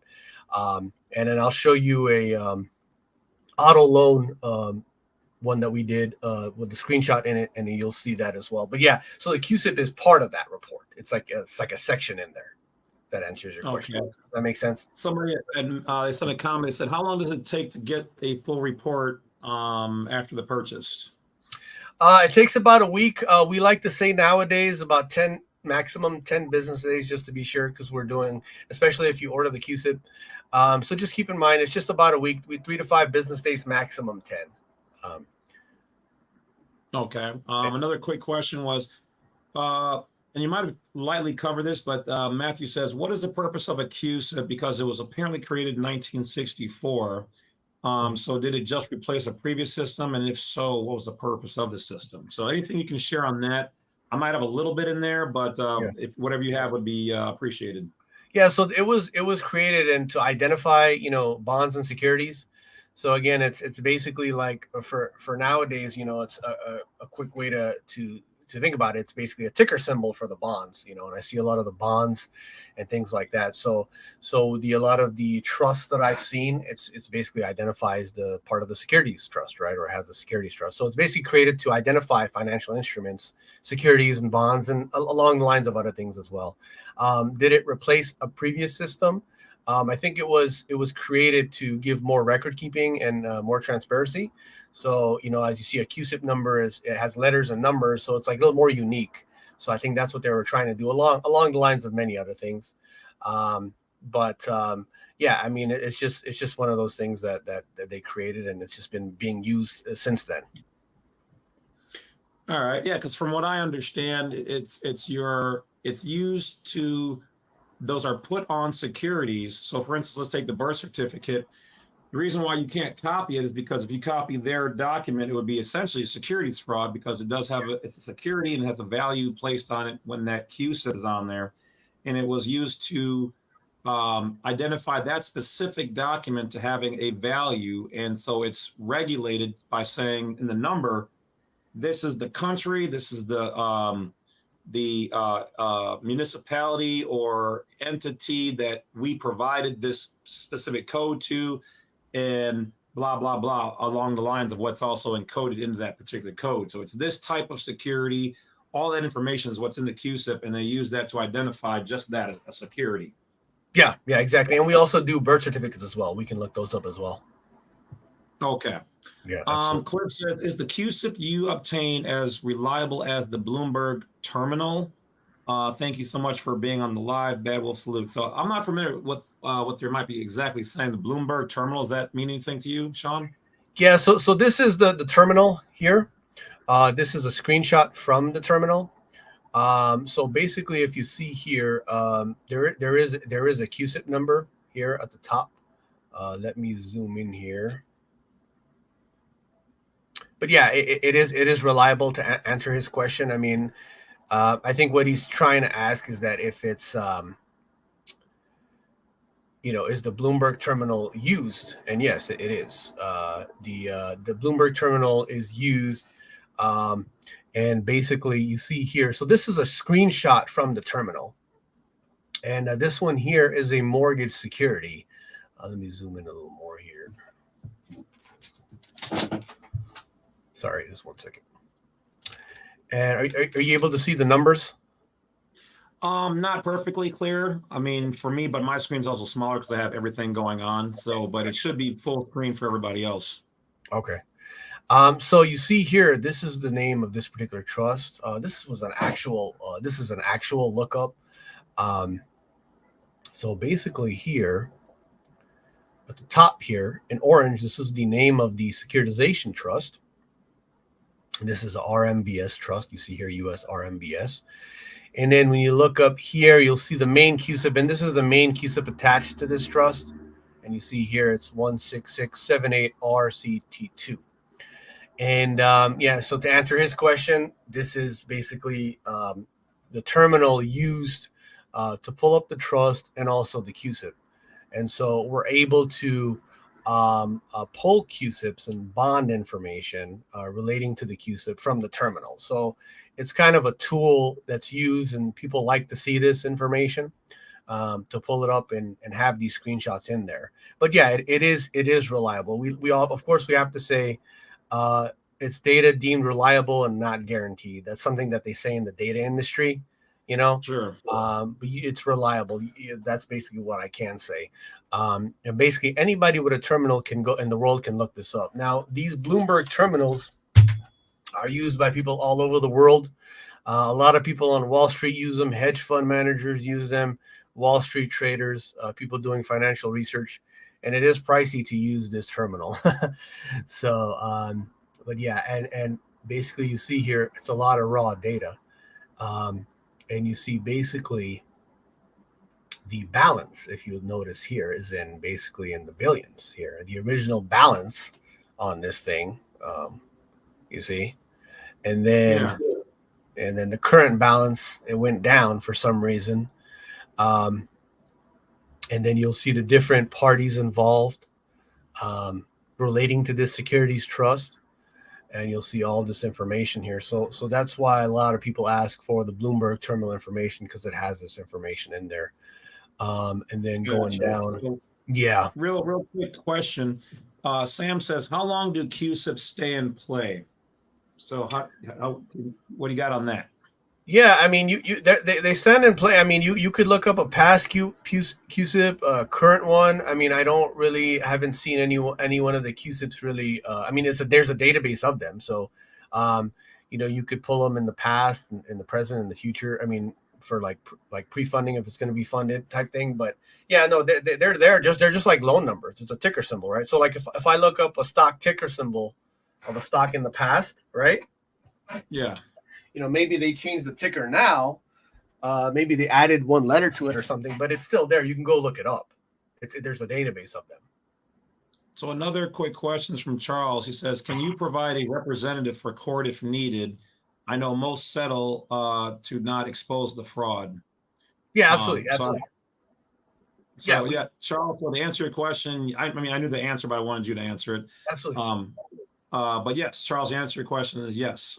They are in a position where everything that they do, they have people who are trained, certified experts, licensed and all the appropriate things. And so, yes, they can be an expert witness. Yeah, we have an expert witness. There's a full affidavit, a resume, curriculum vitae included in there. And yeah, these our audits have been used in court all over the country, in court cases and negotiations and all kinds of different ways. But yeah, we do have an expert witness that can testify. That's how we like to say it. Nowadays, especially post-COVID, they do a lot of the testifying on Zoom. So it's really simple nowadays. I remember, years ago in the industry. I'll tell you this interesting story. It was a big case on the East Coast, well, a pretty decent sized case, and we had an expert witness at the time. Basically, he told me a story where he got flown out to go testify. So he got flown over there. He's over there. He walks in the courtroom and goes sits in the back, where the people are sitting. And then the defense attorneys of the bank, they saw him walking in. So they were betting on the fact that he wasn't going to show up back then, pre-COVID. Yeah. So remember, this is pre-Zoom days, right? And so he walks in, they see him, they know who he is. They know he's the expert witness. Is he going to testify? So then the defense attorneys of the bank they ask the judge for a recess. And they go into the judge's chamber, and then they settled out the case with the homeowner's attorney. So the case, they were scared that the expert witness was going to testify. Now, one of the questions, Shawn, you're going to get, which is the elephant or the white wolf in the room, if you will, is, and if you don't have it, that's awesome. If you do have it, if you want to share, because I know people are going to ask, can they capitalize on there? Do you know how to, monetize or get access to the credit? Because I know people are just on the edge of their chairs asking how to do that. Is that something you guys do, you know about, or is that a whole nother, animal in a different room right now? Oh, you mean access to their credit with the treasury and all that? Well, yeah. Well, because one of the things is, years ago when I researched this information, I was always told that the CUSIP numbers are internal only, and they never answered a question of who has the true subrogation to the securities. Right. Because our name is on it, but yet our parents might have taken it out, but yet the state issued it. So can you kind of answer some of that in there if you know anything about that? Yeah, so I have heard of people that will get the information from us, the audits and the research and the lookups, and then they go about, using what we have in that process. Now, our company is not actively involved in that side of things. That is a different side of things. But, if your subscribers want to email me, I'll be more than happy to point them in the right direction. But yeah, that is a different side of things, because with us here, we mainly do the research and the audits that are used in the cases and in these processes. So in these situations that people are trying to go about getting their credit and trying to go about, like, for example, how, ask yourself this question: how would you go about getting your credit if you never did a CUSIP lookup, right? So you would need to do a CUSIP lookup first, get the data from us, get the analysis, and then go about that process. Now, there are some people out there that are doing that process. There are some individuals out there with their own services and things like that. But yeah, here mainly we're doing the audits, the research and investigation. We stand with the people, and the reports are used in those processes, among many other processes as well. Okay. Yeah. Between you and me, send me that information, or I will be in contact with you, because I like to know myself. Yeah, absolutely. Yeah. All right. So Chris Pearson, what's going on, good brother Chris? He says, can this process be used to find the CUSIP for a private master indemnity bond? Yeah. Now private bonds are a little different. There could be some issues of data published availability. But yeah, that is possible. We'd have to take a look at it first and see, but you're more than welcome to email it to me, and I can let you know if we can do it or not. Okay. Absolutely. Awesome. Good questions, people out there. Take it away, Shawn. Let's go. I love it. I love what you're bringing. Let's go. Wonderful. I'd like to show an international one, because last time I was on your stream, we got a good small percentage of people from international. So that just shows, how famous you're becoming, right, in other countries. So we got some international clients and people contacting us. So this one, for my international crowd outside of the U.S., I just like to show this one really quick. This is a lookup from the terminal. This is a bond. And basically, here's the issuer information. And this one is interesting. This one actually has an ISIN number right here. So you can actually see the ISIN number, the ID number, and it's right here. And that's one of the things people sometimes ask us for as well. So those for international, we can do international debt as well, mortgages, auto credit. And yeah, I just wanted to show this really quick so that they could see it. This one is a UK-based one. And this industry here says a treasury type industry relating to this one. And really quick, just want to show this. So this is some of the information that you'll see. And yeah, so this one here is for my international crowd. Okay. And then moving right along.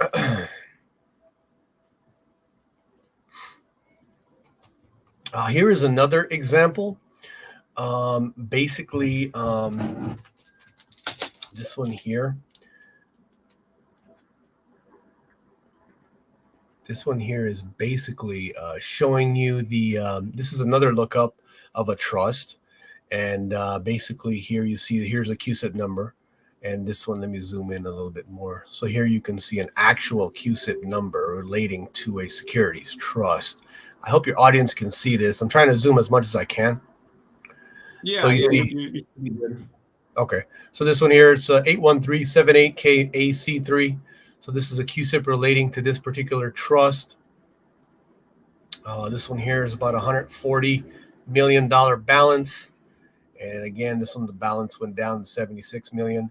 And, you know, you can even see the bond rating on this section here, little box right here. And so you can see this one's actually, it was a AAA rating originally, and then it went down to C rating. So basically, like, these trusts basically have an investment side. So basically, like, the investors can invest. Like let's say I wanted to invest in this trust as a stockholder or as a public investor. So people, they would get a pool of investors to pool and invest in this trust, and then they will in return give you a return on your money. So basically, obviously, it's going to be higher than what your typical bank will pay. So, you know, they have to keep their ratings up. And, you know, when their ratings go down like this, basically what this could indicate is that, for example, they're not performing, or like, let's say they have, you know, 1,000 mortgage loans or 1,000 auto loans or 1,000 credit loans in this credit card loans in this trust.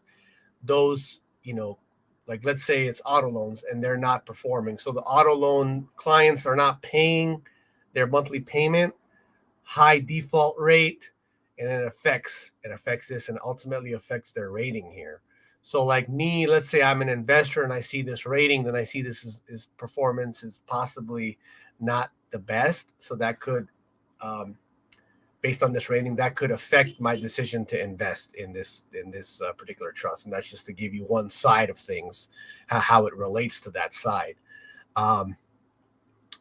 Yeah, so this one here, this one is actually, this is inside of an actual report that we did. I can't show the full report for the interest of time, and also because it's somebody's report here. Basically, if you see, this is an actual screenshot of a particular trust relating to an auto loan. So this particular screenshot, and you see here this is the CUSIP number relating to this securities, the securities or bond. Okay. And this is part of an actual report that we did for an auto loan, for someone's auto loan that was securitized. So this particular auto loan, I believe was about, it was like a $30,000 or $20,000 auto loan. And so if you look here, you see the CUSIP, this is a U.S. auto. So U.S. auto, this basically is telling you that this particular trust securitizes auto loans in the U.S. So that's the U.S. auto here.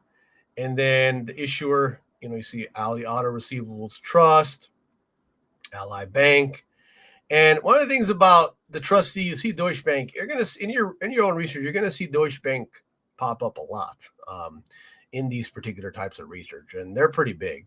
And they're relating to securitization a lot. So one of the things I would recommend for your subscribers is do some research on Deutsche Bank securities, and you on Google, you'll read a lot of information relating to this particular bank and the trusts as well. So basically you see here some big numbers here. Original balances again was higher, and the current balance is about $100 million on this particular trust. So this trust attached to this CUSIP basically is worth about $100 million. So just to put those type of numbers in perspective. So that's the value of this trust or bond. So one of the questions that just kind of came through from Jesse James, she mentioned that she knows that there were different traders on the bond or securities that she particularly had looked up or looked up herself. And she was asking, can you explain how that works? So what are they really doing with it? They're like, what, trading it? People are just like you're kind of explaining now, they're investing in it. What? Yeah, absolutely. So yeah, you're going to see different players involved, right? So in this trust here, for example, you're going to see three different you're going to see the three different names, right? So when you see different traders or different, we like to call them different parties involved. So Ally, see, this is the issuer. So basically, when you see the issuer, that means that they're issuing the trust, and it's labeled here. And then one of the things I'd recommend her do is maybe look at, if there are labels for the different traders involved or the different parties involved in her particular research. So the data that she has, she could look it up and see if it's labeled. If it's not, we can also look it up as well on the terminal. And the good thing about the terminal, it has labels like this. So for example, see here, it'll say servicer. So servicer Ally Bank is basically saying it's the servicer. Now, servicer could mean different things. This one, it could mean that it's either servicing the auto loans in the database or it's servicing the trust's needs. It could just mean different things. We'd have to dig a little deeper in the trust to find that out. But the good thing about this, it shows you the different parties. The lead manager, in this case, sometimes you'll see another bank here or another financial company listed here.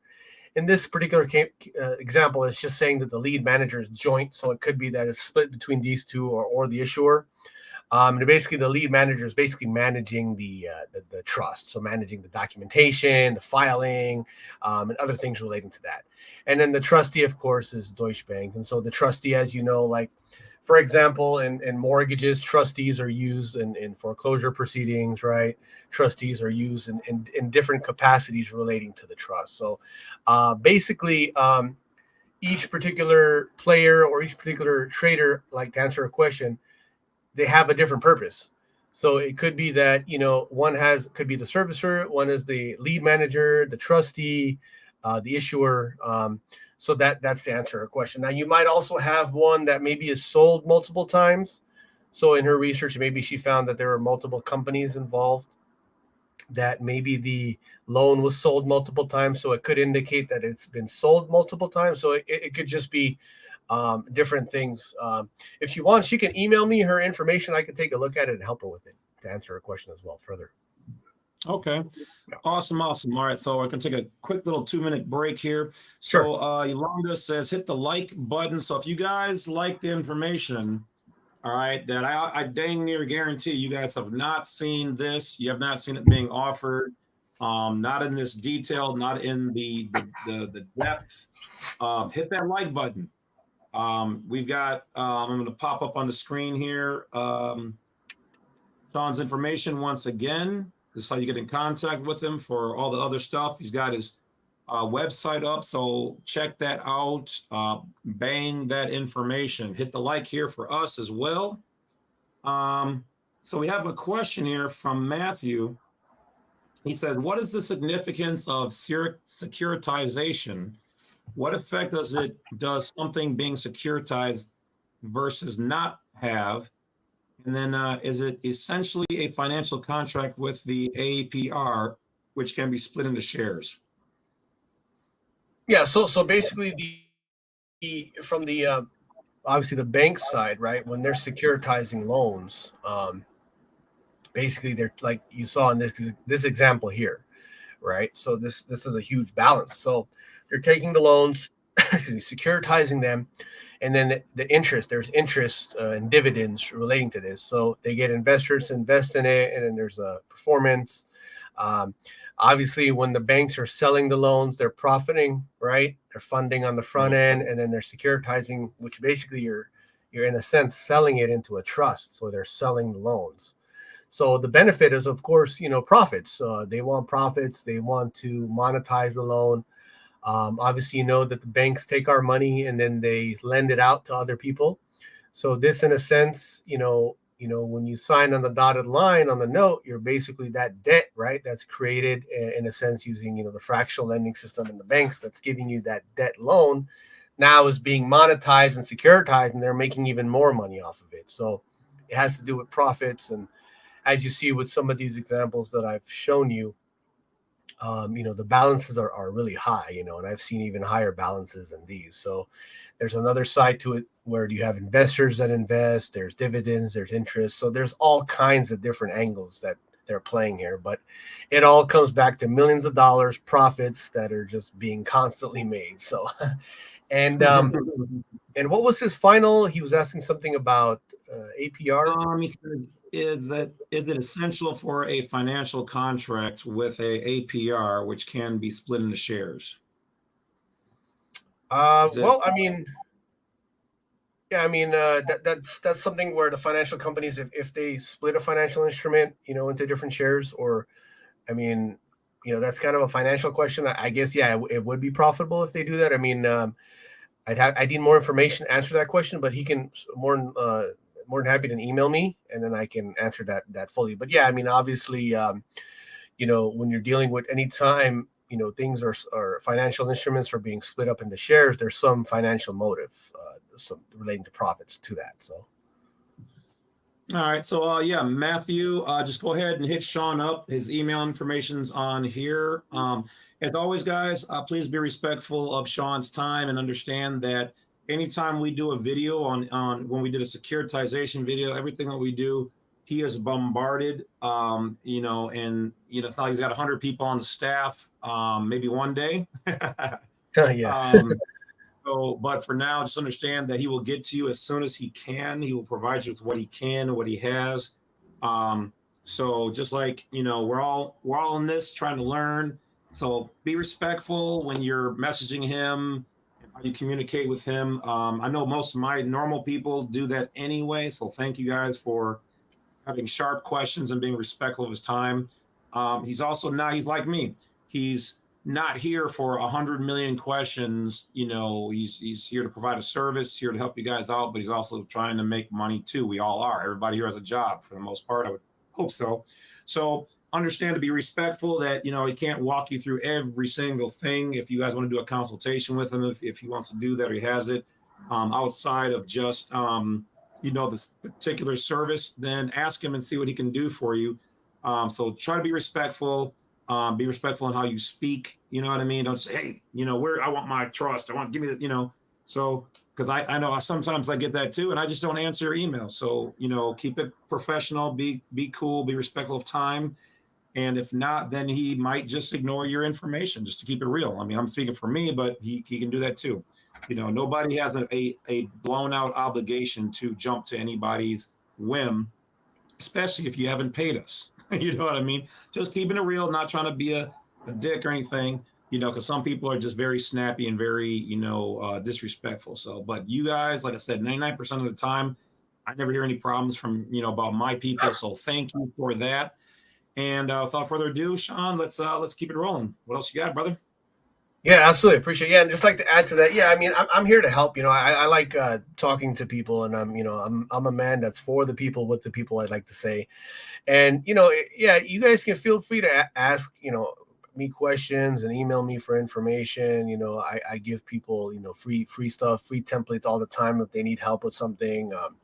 I'm basically one of the few, if not the only CEO in the industry where you'll actually have my personal cell phone number. And I'm basically known. I mean, I'm not trying to brag, but I'm known for, like, people call me up on a Saturday night, Sunday night, they need something done. I'll get it done for them, So reputation to me is very important, it's like they say, you can build your whole life, you can build your reputation and destroy it in 5 minutes, right? So I Right. basically, is my reputation is very important, and I like to help people, and I'm very accessible to the people, and that's how I like to be, and that's just basically how I was raised as a person. And regardless of the title, the CEO title and everything like that, ultimately, we are human, and we're here to learn and interact with each other. And for me, I like that. And I like, giving someone, a set of templates that, they use to educate themselves, and they might lead them to something positive, right? Or it might just save them, how much time you're going to save from getting our educational kit, because I think people have a tendency of going in 30 different directions sometimes when they start getting into this area. And then I try to guide them in what I know. And then obviously you can go down the other roads as well, but you want to start on the main road, right, before you go onto the tangent and the side roads, right? So, but yeah, no, I'm more than welcome to help. I do get bombarded with emails sometimes. If I don't get to you, just please send me another email, like a follow-up, reply to the same email, and then I'll get to you and get what you need, as time permits. But yeah, he is right. I do get bombarded sometimes, like especially when I do these live streams, but I will get to you, and I do want to get to each and every one of you. Trust me. Shawn, Goldsmith says, can you also look up a master CUSIP? No, so I've never heard that phrase before. Is there such a thing? And if there is, I would assume you can, but what do you know about that? Yeah, we can. It's just interchangeable stuff. People kind of coin online sometimes, or just as they're doing the research. So yeah, master CUSIPs we can. Like going back to the mortgage securities example when I was explaining the tranches, right? Technically, you can call the main identifier CUSIP of the trust. Like for example, this one here. This is the main identifier trust. And then there's CUSIPs that, like on a mortgage security, you'll see CUSIPs that identify parts of the tranche. It might be like 5, 6, 7, or 8, 9, or even 10 of them. So the master CUSIP would be the main CUSIP that identifies the trust or the bond. So yeah, that we can identify. And as you see, we identified it here. So yeah, that is a we can do that. Okay. Yeah. D. Morris says, honest question. It's understandable that crooks will be crooks, but understanding the encroachment, are we able to benefit, or are we due a percentage of this CUSIP? So kind of like what we were talking about before, with our name on there, our parents having taken it out, the states having then, issued it, if so, or the banks, or I see somebody else kind of mentioned, what about the courts? How does that help in court? So what's the relationship there? Yeah, so obviously, these financial instruments, these type of documents that he mentioned are being, monetized, securitized, right? This money is being made. Again, that obviously, that's something that is that's something that I would be more than happy to talk to him one-on-one.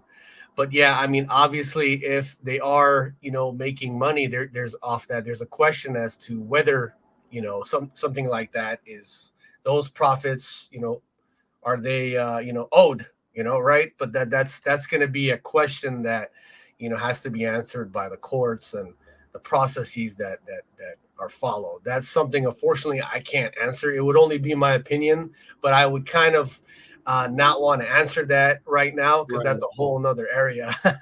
But obviously, in my opinion, I am for the people. So whatever benefits the people. Yeah, that's definitely a whole nother monster. Now, my opinion, educational information only, because they do put us in co-trustee and somewhat co-beneficiary. And this is not Shawn saying, this is just my thoughts, educational information only, is that by subrogation, we do have a interest in it, and through subrogation, we should be included in it.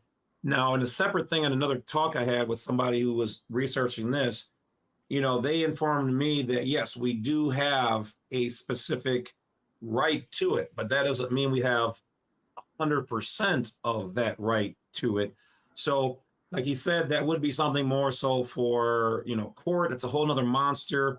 But if your name is on something and, you are the holder of said document with that number, there is some interest, we will say there. But now as to all of it, what exact percentage, that's a monster for something we can try to find out as time goes on. But I would say that there is. We're not going to hold Shawn anything, or we're going to leave that where it is for now. But I would say yes, if your name is on it, you're holding the what? They give you what, guys? A title. And if that document has the number on there, to me, my information, my education, informational purposes only, that It's kind of like if you go to a company and they give you a stock share, you have to have some entitlement to that document if they're giving it to you. Now, what percentage, that's a whole nother animal for another day, but there's something there. So we are on the path. We're covering areas that other people haven't even gotten to. So like, share, subscribe, all that. And we're going to keep it moving.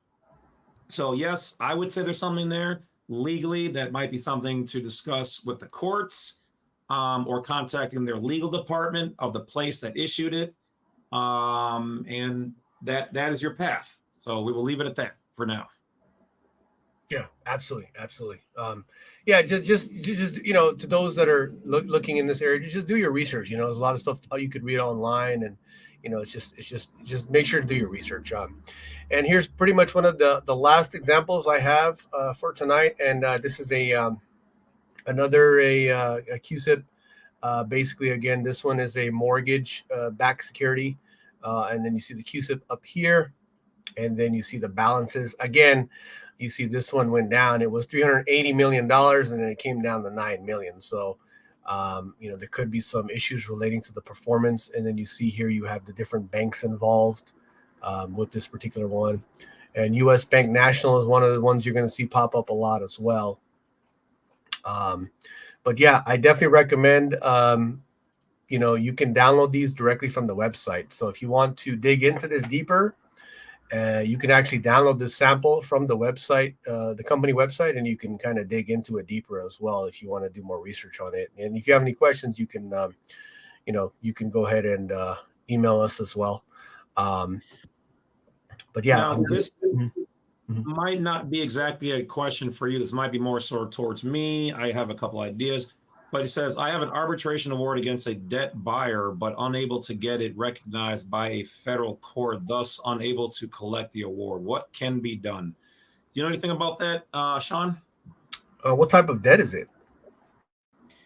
It just says, I have an arbitration award against a debt buyer, but does not say what type of debt I see. Anything I think he's having issues collecting. Yeah, that's gonna be See, that's the thing, and when you get a judgment, right, for on a court case, right, you have to go collect on it. So that's gonna be issue of him going about collecting. If it's against a big company or like a bank or a lender, there are ways to collect. There are companies or people that you can contact that can help you with that, but if it's against a private party or things like that, it could be a little different, right? Because if you sue someone, right, and you get a judgment, then you have to collect from that person. But when you're doing it against a company, it's a different animal. Like for example, a big bank or something like that, you can probably collect on it, or maybe they'll pay you a part of it, just to get rid of you. So there's a lot of ways you can approach that. He can email me directly with the judgment. Let me take a look at it, and then I can point him in the right direction. All right. Aw shucks, if you're still listening, contact Shawn and he can help try to guide you. So you guys have to understand that, remember, we're on a public platform. So there's a lot of things that should really be discussed in the private, because those are in fact private things. So you guys can talk about that in private. Now, for me, educational information only at the top of my head is you can always find somebody who sells or buys debt. Find somebody who buys debts.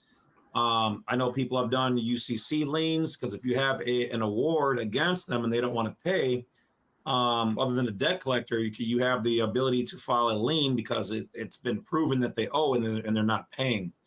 You can also look at their insurance, find out who the insurance company that company is working with, because they'll have to have them, and file a claim. So there might be other things, but, contact Shawn if he's got some ideas. In the private, he will give you his educational, informational purposes only on how to proceed with something in that way, with that scenario. Yeah, absolutely. And if you want to discuss further any questions that they might have, I'm open to any of the Q&A session if you'd like to do that now. Or yeah, we can do that. All right, guys. So at this point, we're opening up to total questions about either the securitization, your home audits, your CUSIP numbers, anything you guys want to have. We're going to focus on that information for the next, 10 minutes or maybe 15, and then we're going to shut it down. Provide your questions. If not, we will wrap it up in a couple of minutes. And don't worry, we will be doing more lives. So feel free to reach out to Shawn for your audits and your questions, CUSIP, all that stuff, and things associated. He can take care of that for you. All right. So any questions, put them in the comments now. We'll give everybody a couple of seconds here, maybe a minute or two to question up. If not, like I said, we'll just wrap it up, and then people can reach out. All right. Yeah, sounds good. Yeah, feel free to reach out to me anytime. Like I said, you get the free kit with the bonus material. If you have any questions about a specific thing that you had that you heard me talk about, or you have something you want me to look at, be more than welcome to take a look at it for you. We do also offer like research packages. Like if you have something you want researched, you want us to take a look at, we do those as well. But yeah, just feel free to reach out anytime.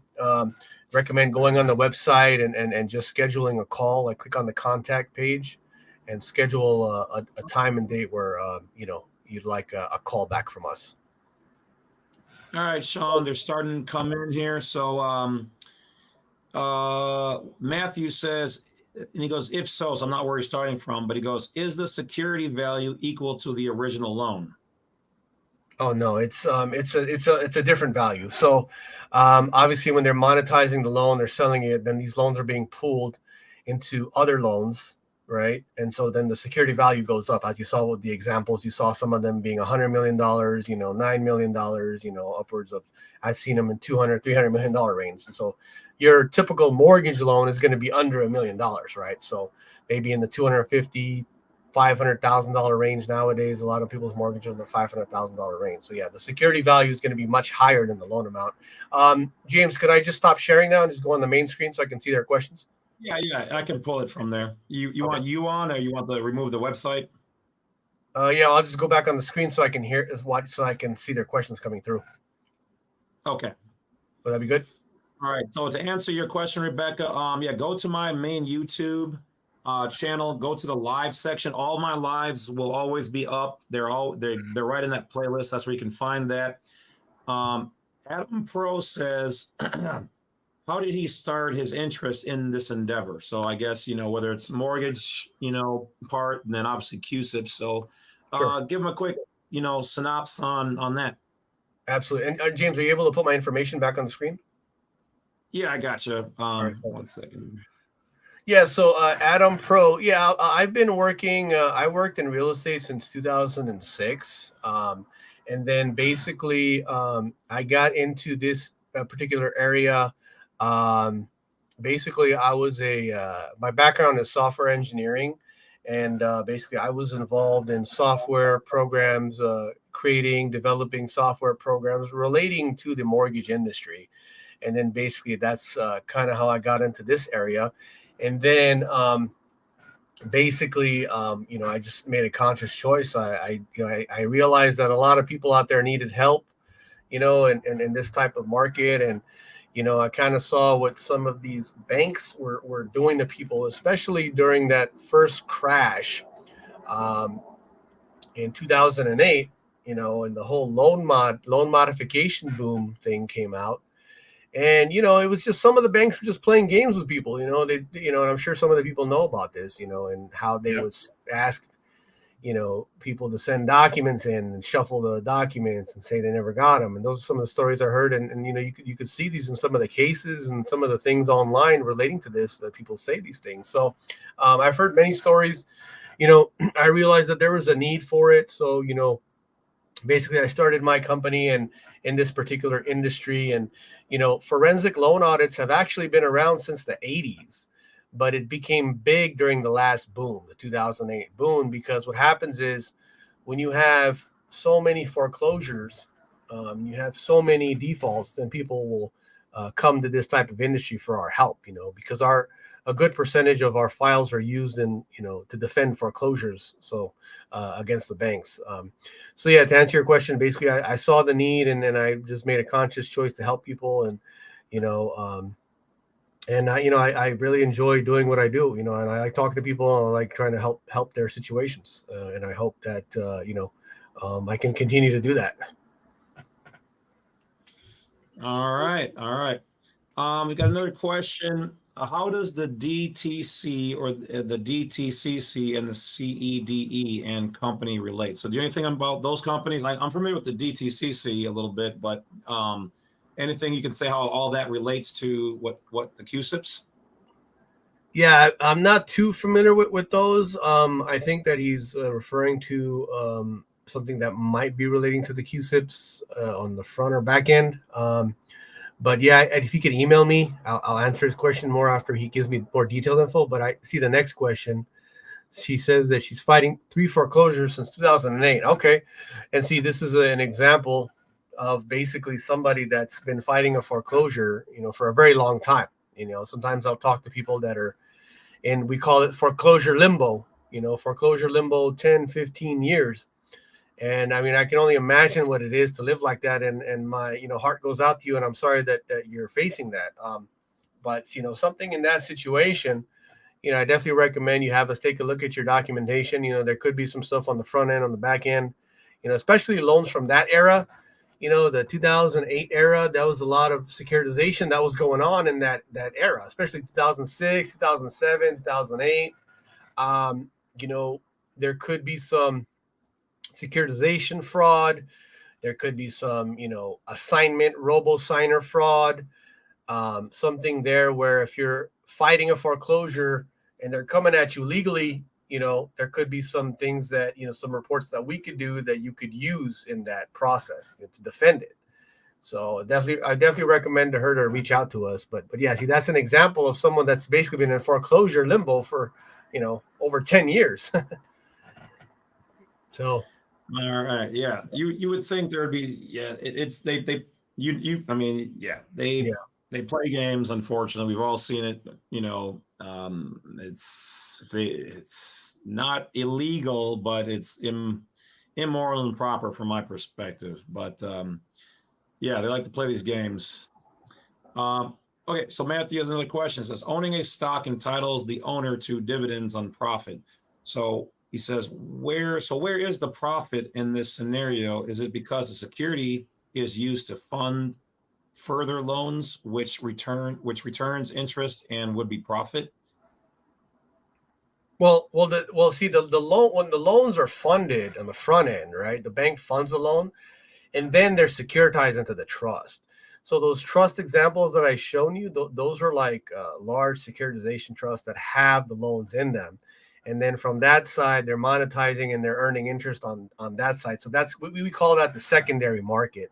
So that's the back end. Yeah. So that's kind of different from what he was mentioning. But yeah, they're making profits on the back end, not the front end. So the front end, they're funding the loan. You get the loan, you sign, and then the bank monetizes, securitizes on the secondary market, and then they make profits on the secondary end.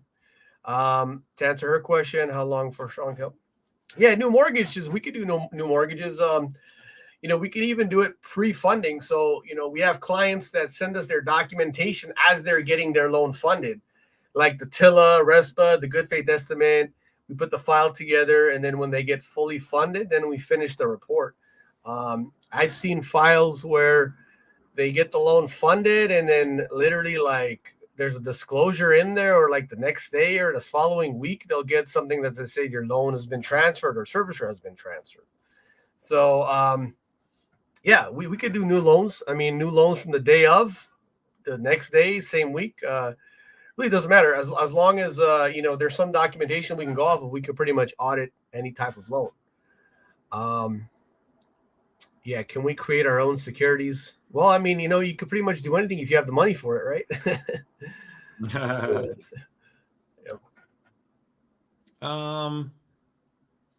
Cliff's got a question for you. Yeah. So basically, I've been in this industry over 15 years, this specific industry. And basically, the percentages of inclines are well, basically, the percentages. I think if he's referring to the cases. See, we do the reports, and then the reports, like for example, attorneys order from us. Other people order from us, consumers order from us, and then like the attorneys, they use them in their cases. So we've been involved in some pretty big cases.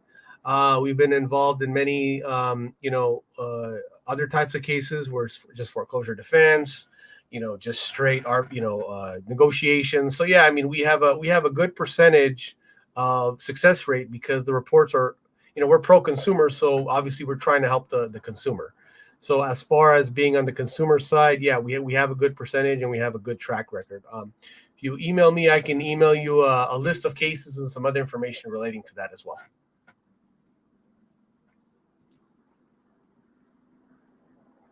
All right.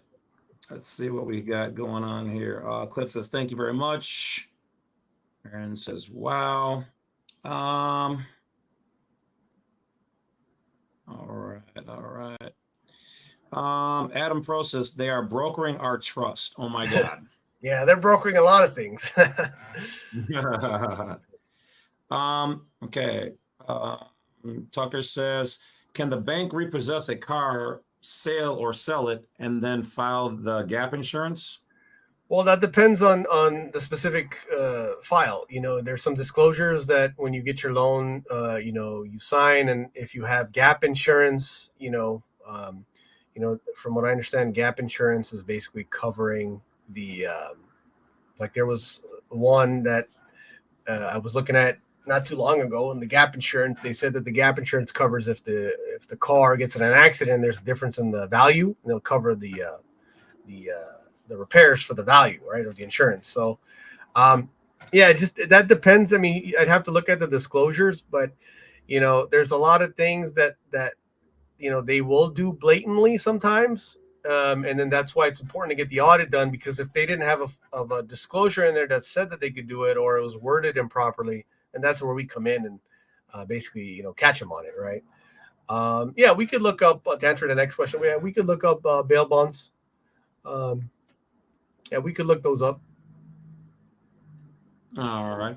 And I guess based off of that, I'd seen somebody else had mentioned something about court. So we've all heard that the court essentially creates a bond with a CUSIP number. I've had many clients come to me and make mention of them requesting the CUSIP number for the case. So you can look those up. And do you have any, I guess, information on how that relates, or how you can use it, or whatever you can share, or that if you would be so kind to indulge us. Yeah, sure. So those are basically the CUSIPs that are connected to the case and relating to the monetization. I've seen a sheet actually, where there were CUSIPs listed next to certain cases.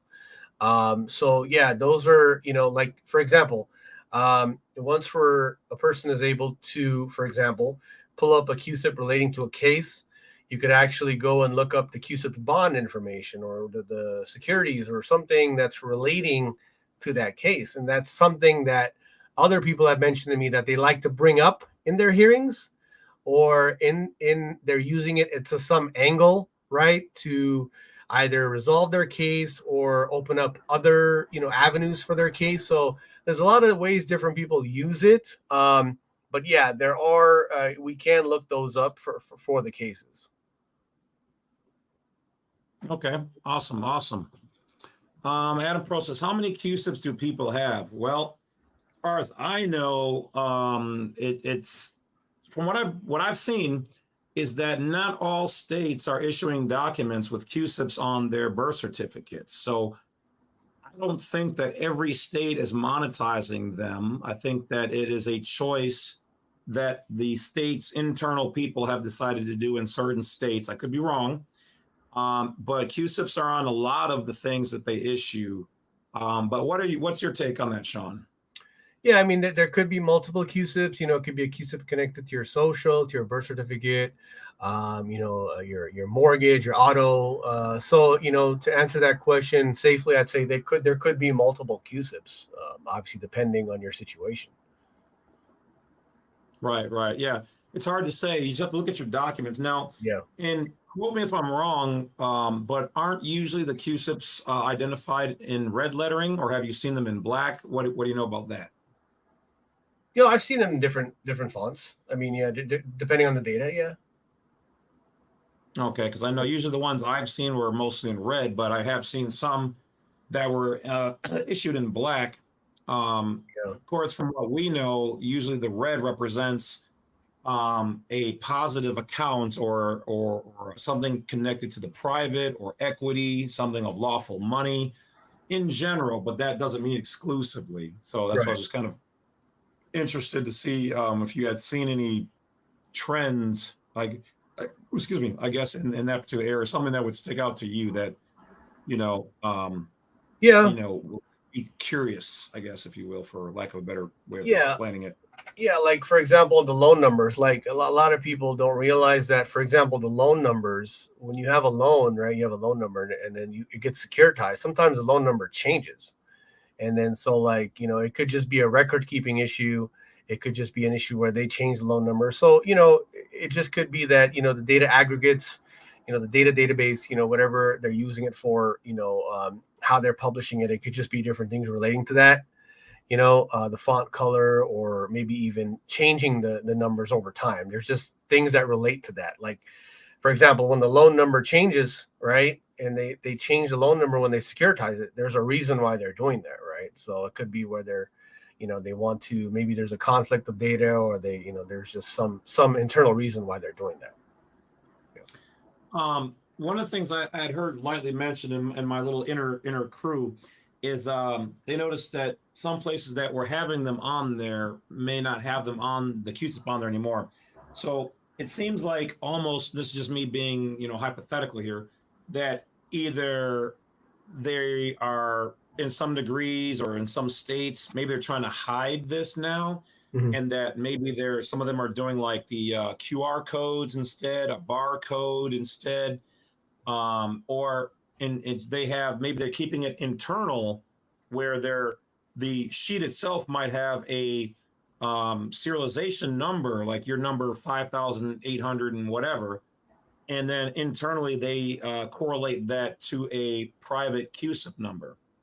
So have you heard of anything like that, seen anything, or do you think that the fact that this is a security, that it has to be on there because that's in fact what it is and has to be identified? So what are your thoughts on that? Yeah, there definitely has to be an identifier. And yeah, if they're changing it, yeah, it could be, because obviously there's a lot of people out there that are becoming awake to this, right? So there could be like people are filing lawsuits, arbitration, legal letters, right? And so what happens is they see it on their end, so they might start changing stuff and maybe what they're called and labels.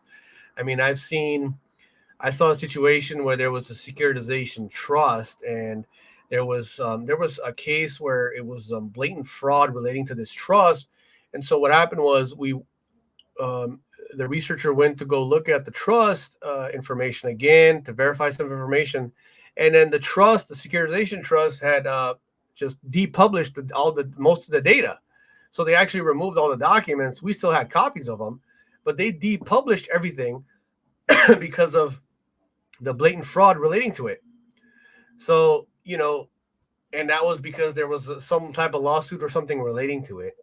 But yeah, you see things like that, where it's like, okay, if there's, now the wave is getting higher. People are looking CUSIPs. People are contacting these different companies, asking for their CUSIPs and wondering what's going on, right? So there could be some changes, on their end. Well, and one of the things for me is that um, I always try to play things like we're playing chess. Yeah. So for me, and let me know, guys, if I'm not coming in good, on your end. But one of the things for me is, in order to stay, to be proactive, or to keep in mind, like, to, I don't want to say necessarily outthink them, but outfox the fox, if you will, is to look at how they could change things. Because one of the things that people don't know is that I was going to go into military for intelligence and whatever else. So breaking codes and things of that thing all came natural to me. So one of the things I always do is I look at things as if I was in control of these aspects, whatever else. How would I hide it? How would I code it? You know, I always joke with people and I tell you, like, I know that they watch my stuff and that's fine. Um, and it's understanding that they're probably my number one fans because they want to see where their weaknesses are so that they can try to close the gap or to move things. Now, they can't get rid of these things because there's certain laws in place. But what they can do is hide it or change it a little bit. They can move it. Yeah. They can just, just shimmy it a little bit to the left or to the right so that it's not fully open. I mean, it's the same thing they did with the passport. They used to have a clear box on there that says, check this to be a state citizen. And that's all it was. And yet now we know that you need to know the code, where to put the code, depending on the documents you send in, all these little things. So as you can predict, all things that, show, a weakness, they're going to, as I say in my videos, as we move, they move. All right. And so one of my favorite lines in, I think it was Blade 2, the head vampire goes to Blade. He goes, basically, it's like this. He goes, my hat goes off to my enemy who shows me where I'm weak, for I can then make myself strong, is essentially what he kind of relayed to it. So, but yeah, it's interesting. Yeah, I'm a big Blade fan. What's that? No, I'm a big Blade fan as well. Oh, yeah. And on that same thing, like for those who don't know, before Black Panther was around, Blade was doing his thing and is what saved that whole movie industry. I mean, that was the movie, and still to this day, I have not seen an opening scene where somebody introduced a character more tough than that Blade blood rave scene in the back of the meat market. Man, that blew me away right out of the gate. Yeah, I like that scene, and going from what you said, I like that. I also like the where when he fought the original Dracula that came back from his hibernation, and then he came back to this time, and then Blade defeats him in the end, and then he tells Blade that he fought with honor and respect, and that he respects that, and then he gave Blade the gift, right? And I think he shapeshifted into him to make it seem, I think that like Blade died or something, but Blade was really alive. Yeah, so it was like he respected his adversary so much, and that he fought with such ferocity and anger, and honor, fighting with honor, that he gave him a gift in the end. I just thought that was interesting. Yeah, that was an awesome little twist at the end. There was actually two alternate ending scenes, and that was the main one. But yeah, they had a couple of extra little pieces that they said which ways they could have ended the movie. So I thought that was kind of interesting. DWM support says most bonds are backed by mortgages. If, let's say, the mortgage industry is plummeting, then any trust holding bonds that are mortgage backed will lose a lot of money in relation to the housing market. So what are your thoughts on that? Yeah, obviously you see with some of these trusts that I showed you, you see some of the values go down, but that really could just be in the performance of them and the ratings. But there are other trusts that are performing as well. That's a whole nother industry. So that industry of investing in those type of things, you have different types. Obviously, if there's a lot of foreclosures, right, and a lot of people are talking about a real estate crash that's coming soon, you're going to see a lot of foreclosures, and how it affects the securities industry, as well. But it could be that they're going to be buying them up as well. So there's different angles relating to that. But a lot of people are talking about a crash that's coming here soon. So we'll see. We'll just look at the indicators. There's actually data you can look.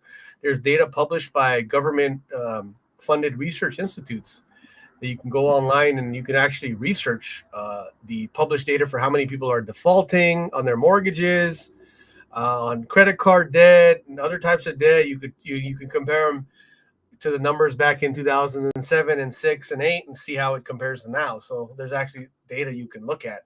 I think the market is a little different nowadays, but we'll see. We'll see what's going to happen. Yeah, I mean, everything ebbs and flows. I mean, one of the big secrets a lot of people don't know is that they will play with the market so that they go up and down and for their gain. So don't let the fluctuations fool you. These people, as I forgot who said this, but they said never underestimate the greed of the other man. So though they're going to go up and down, and even if they crash, I mean, most of the time they're going to do that so that they can then swoop in and buy things cheap. What we're seeing right now is a lot of outside companies, foreign and investors from out of state buying up houses everywhere, because they can own the house and then they never decide to sell it and just keep it renting. Eventually, if the average person who's private or whatever else doesn't have some property, everything's going to be in the situation where it's already owned and you're going to have to rent from somebody, and you won't be able to own a house. Okay? You won't be able to own it. No matter where you go, it'll all be rental, leasing, and whatever else.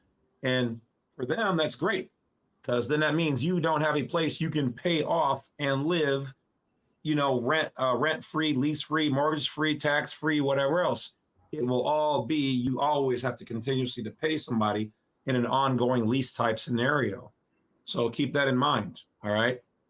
Now, that doesn't mean that somebody might come along and they might not, get broken up as a monopoly, or, it may not be like, alternative options, like RVs or this, that, or the other, or certain other countries that have land you can still buy. But, I mean, think about the end game. Like, if I was them, that's what I would do. If I had the money, I would buy up all the farmlands, control all the farms. I would buy every available house, and then you have to rent from me no matter what. And then me and my other trust fund people or people on the board, we have renters, because remember, guys, they're not making any more land. So until they officially come out that there's off-world things going on, we're stuck on this mud ball. So if you don't own something, but then again, what do they say? Control everything and own nothing. Well, there's two sides of that coin. Depends on who's saying it and how you really want to move. I would prefer to own something, but, oh, wait, not me, my trust. Okay? So move the way they're moving, but don't take your eyes off the prize. As the old guys used to always tell me growing up, they're coming for your land. All right? They want the gold, they want the land. They tell you don't worry about that. Gold is outdated. Everything is credit. Don't worry about owning a house. Just rent. I'll rent my house or this property to you for cheap. And then what happens? Then they move with gold in the back half that you never see.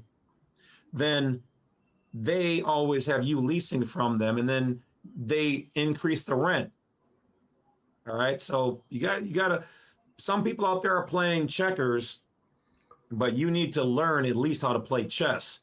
Because what they're doing and what I do mentally every day to deal with them is we're playing what I like to call is 4-dimensional Star Trek chess, or 4D chess, which is a real thing. You think checkers is something, play chess. You think chess is something, play 4-dimensional chess. All right. And that's when you'll see. So, all right. Shawn, I'll let you close out with the last bit of information, how people can get a hold of you. Let me put your stuff back on the screen. Break it down once again, all your services, how to get a contact you, best days, times, whatever, and then we're going to shut it down. And guys, if you guys appreciate the knowledge that I brought and Shawn brought and we brought and you guys brought in the comments section, thank you. Hit that like, continue to follow, share this with people who are like-minded. Don't try to bring you can lead a horse to water, but you can't make them drink. So if somebody's not ready for this information, then it ain't for them. You lead by example. Just like in the old Kung Fu movies, the master, you never seen the master in a Kung Fu movie walk down the street and look for students. You become the master, and then the students will come to you. Okay, so get your education, get your knowledge on, move right, move private, move in trust. And Shawn, take it away, and then we'll close it out. And everybody have a great night. Absolutely. And one of the things is kind of dovetailing from what you said earlier about the debt and the leasing. I like to joke with people and say, how much did it cost during the Native American times to live on or by the beach, right? Pretty much nothing, $0, right?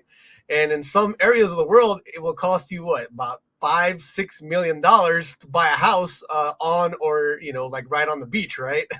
So that's something to think about. But yeah, thanks for having me on. Your subscribers, the great questions. I appreciate everybody that came on tonight and listened to the segment that I did. Just closing, it's Shawn Adli. I'm the CEO, Senior Manager of Mortgage Audits Online. We do the mortgage and securitization audits, and we've expanded into the CUSIP lookups for any type of document. Please give me contact us on our website or send me an email. Everybody does get the free kit with the bonus items on there, and you will like the bonus items. They're very good. I just like to say, I personally, I am a man that's for the people, and I like to come on other channels like James. He's for the people, and others as well, and we're all in this together. I mean, take the title away, take the CEO title away. I'm just a person like everybody else, and I like to help people, and I've always been that way. That's how I was raised, and I just continue on that. I would always like to say the people that show kindness to me as a child, as a teenager, as an adult, my mentors, my teachers, everybody, I feel like I owe it to them to show the kindness and love that they show to me to others. And so I do that, in any way I can. Obviously, it is a business. We are offering a service. We have costs associated with what we do, but if I can help anybody, I can. I give people free templates. I give them free items, free educational courses. I do whatever I can to help those that need and to educate people and those that want it as well. So, just keep that in mind, and let's share this information, and like I said, and just help as many people out there as we can. And again, thank you for everyone that was on tonight. Thank you, James Lovett, for having me on tonight, and look forward to a next segment. And again, I appreciate it. Thank you so much. All right, guys. That is it from Shawn. Thank you, Shawn. As always, you bring the fire information, and as Shawn continues to grow and evolve and provide products and different services and things, we will bring you guys here pretty much first, or if it's not here, it'll also be first on the Fearless Floyd show. My good brother over there with also beautiful, sexy shirts like your man here, although today I'm just in black. So with that being said, you guys take care of yourselves. Thank you guys for supporting, and thank you guys for the kind comments. You guys are really, you guys are gonna have to be the ones to carry the torches. You guys have the information. You can vet it from yourself. Shawn's a trained professional. You're getting the truth. All right. There's not many places that are going to give you the truth, and before it even comes out, I vet the information. I deal with professionals who have it, who are willing to provide what they know to help the average private person. For those people who like MLE who just popped in, said I missed it. You missed the live per se, but go on YouTube on my James C Lovett channel or at the Badwolf on YouTube. Go to the live playlist and click down through the lives, and you will be able to see this and many other ones. I always keep them up. Okay, so they will always be up there. Get Homestead up here in next live, my brother. That'll be fire. Who get Homestead? I'm not sure who that is, but send them my way or email me their information. We can possibly talk and see what we can do about getting them on here. Or unless you're just talking about purely the Homestead, just fill me in. But yeah, so the live is on the main YouTube channel in the live playlist. Okay, so I will never just put them up and then take them down. That defeats my purpose. So with that being said, thank you guys. Have a great night. Have a great week. Start transitioning as the weather changes. Be safe, be wise, stay woke, stay aware, stay healthy. And you guys are making this happen. Like, sure, this is our platform, but it's not just mine, it's ours. That's why I do field your questions, and I do make sure you guys have your, your voice is heard, and we provide you with stuff that you guys can actually use on a daily basis. Not some far out things that don't work and there's nothing to it. It's buy an expensive package that doesn't do anything. It's not going to benefit you in your everyday life. You don't need all that crap that ain't going to work for you. What you need is just improve your life just a little bit more than what it is means the world. Okay. So remember, you guys have the energy to make things happen. Thank you for supporting me and Shawn. and we will talk to you guys later. Shawn, thank you for coming on the live. As always, it's fire, and you brought great information to help a lot of people. And we will talk to you guys later. So everybody, have a great night.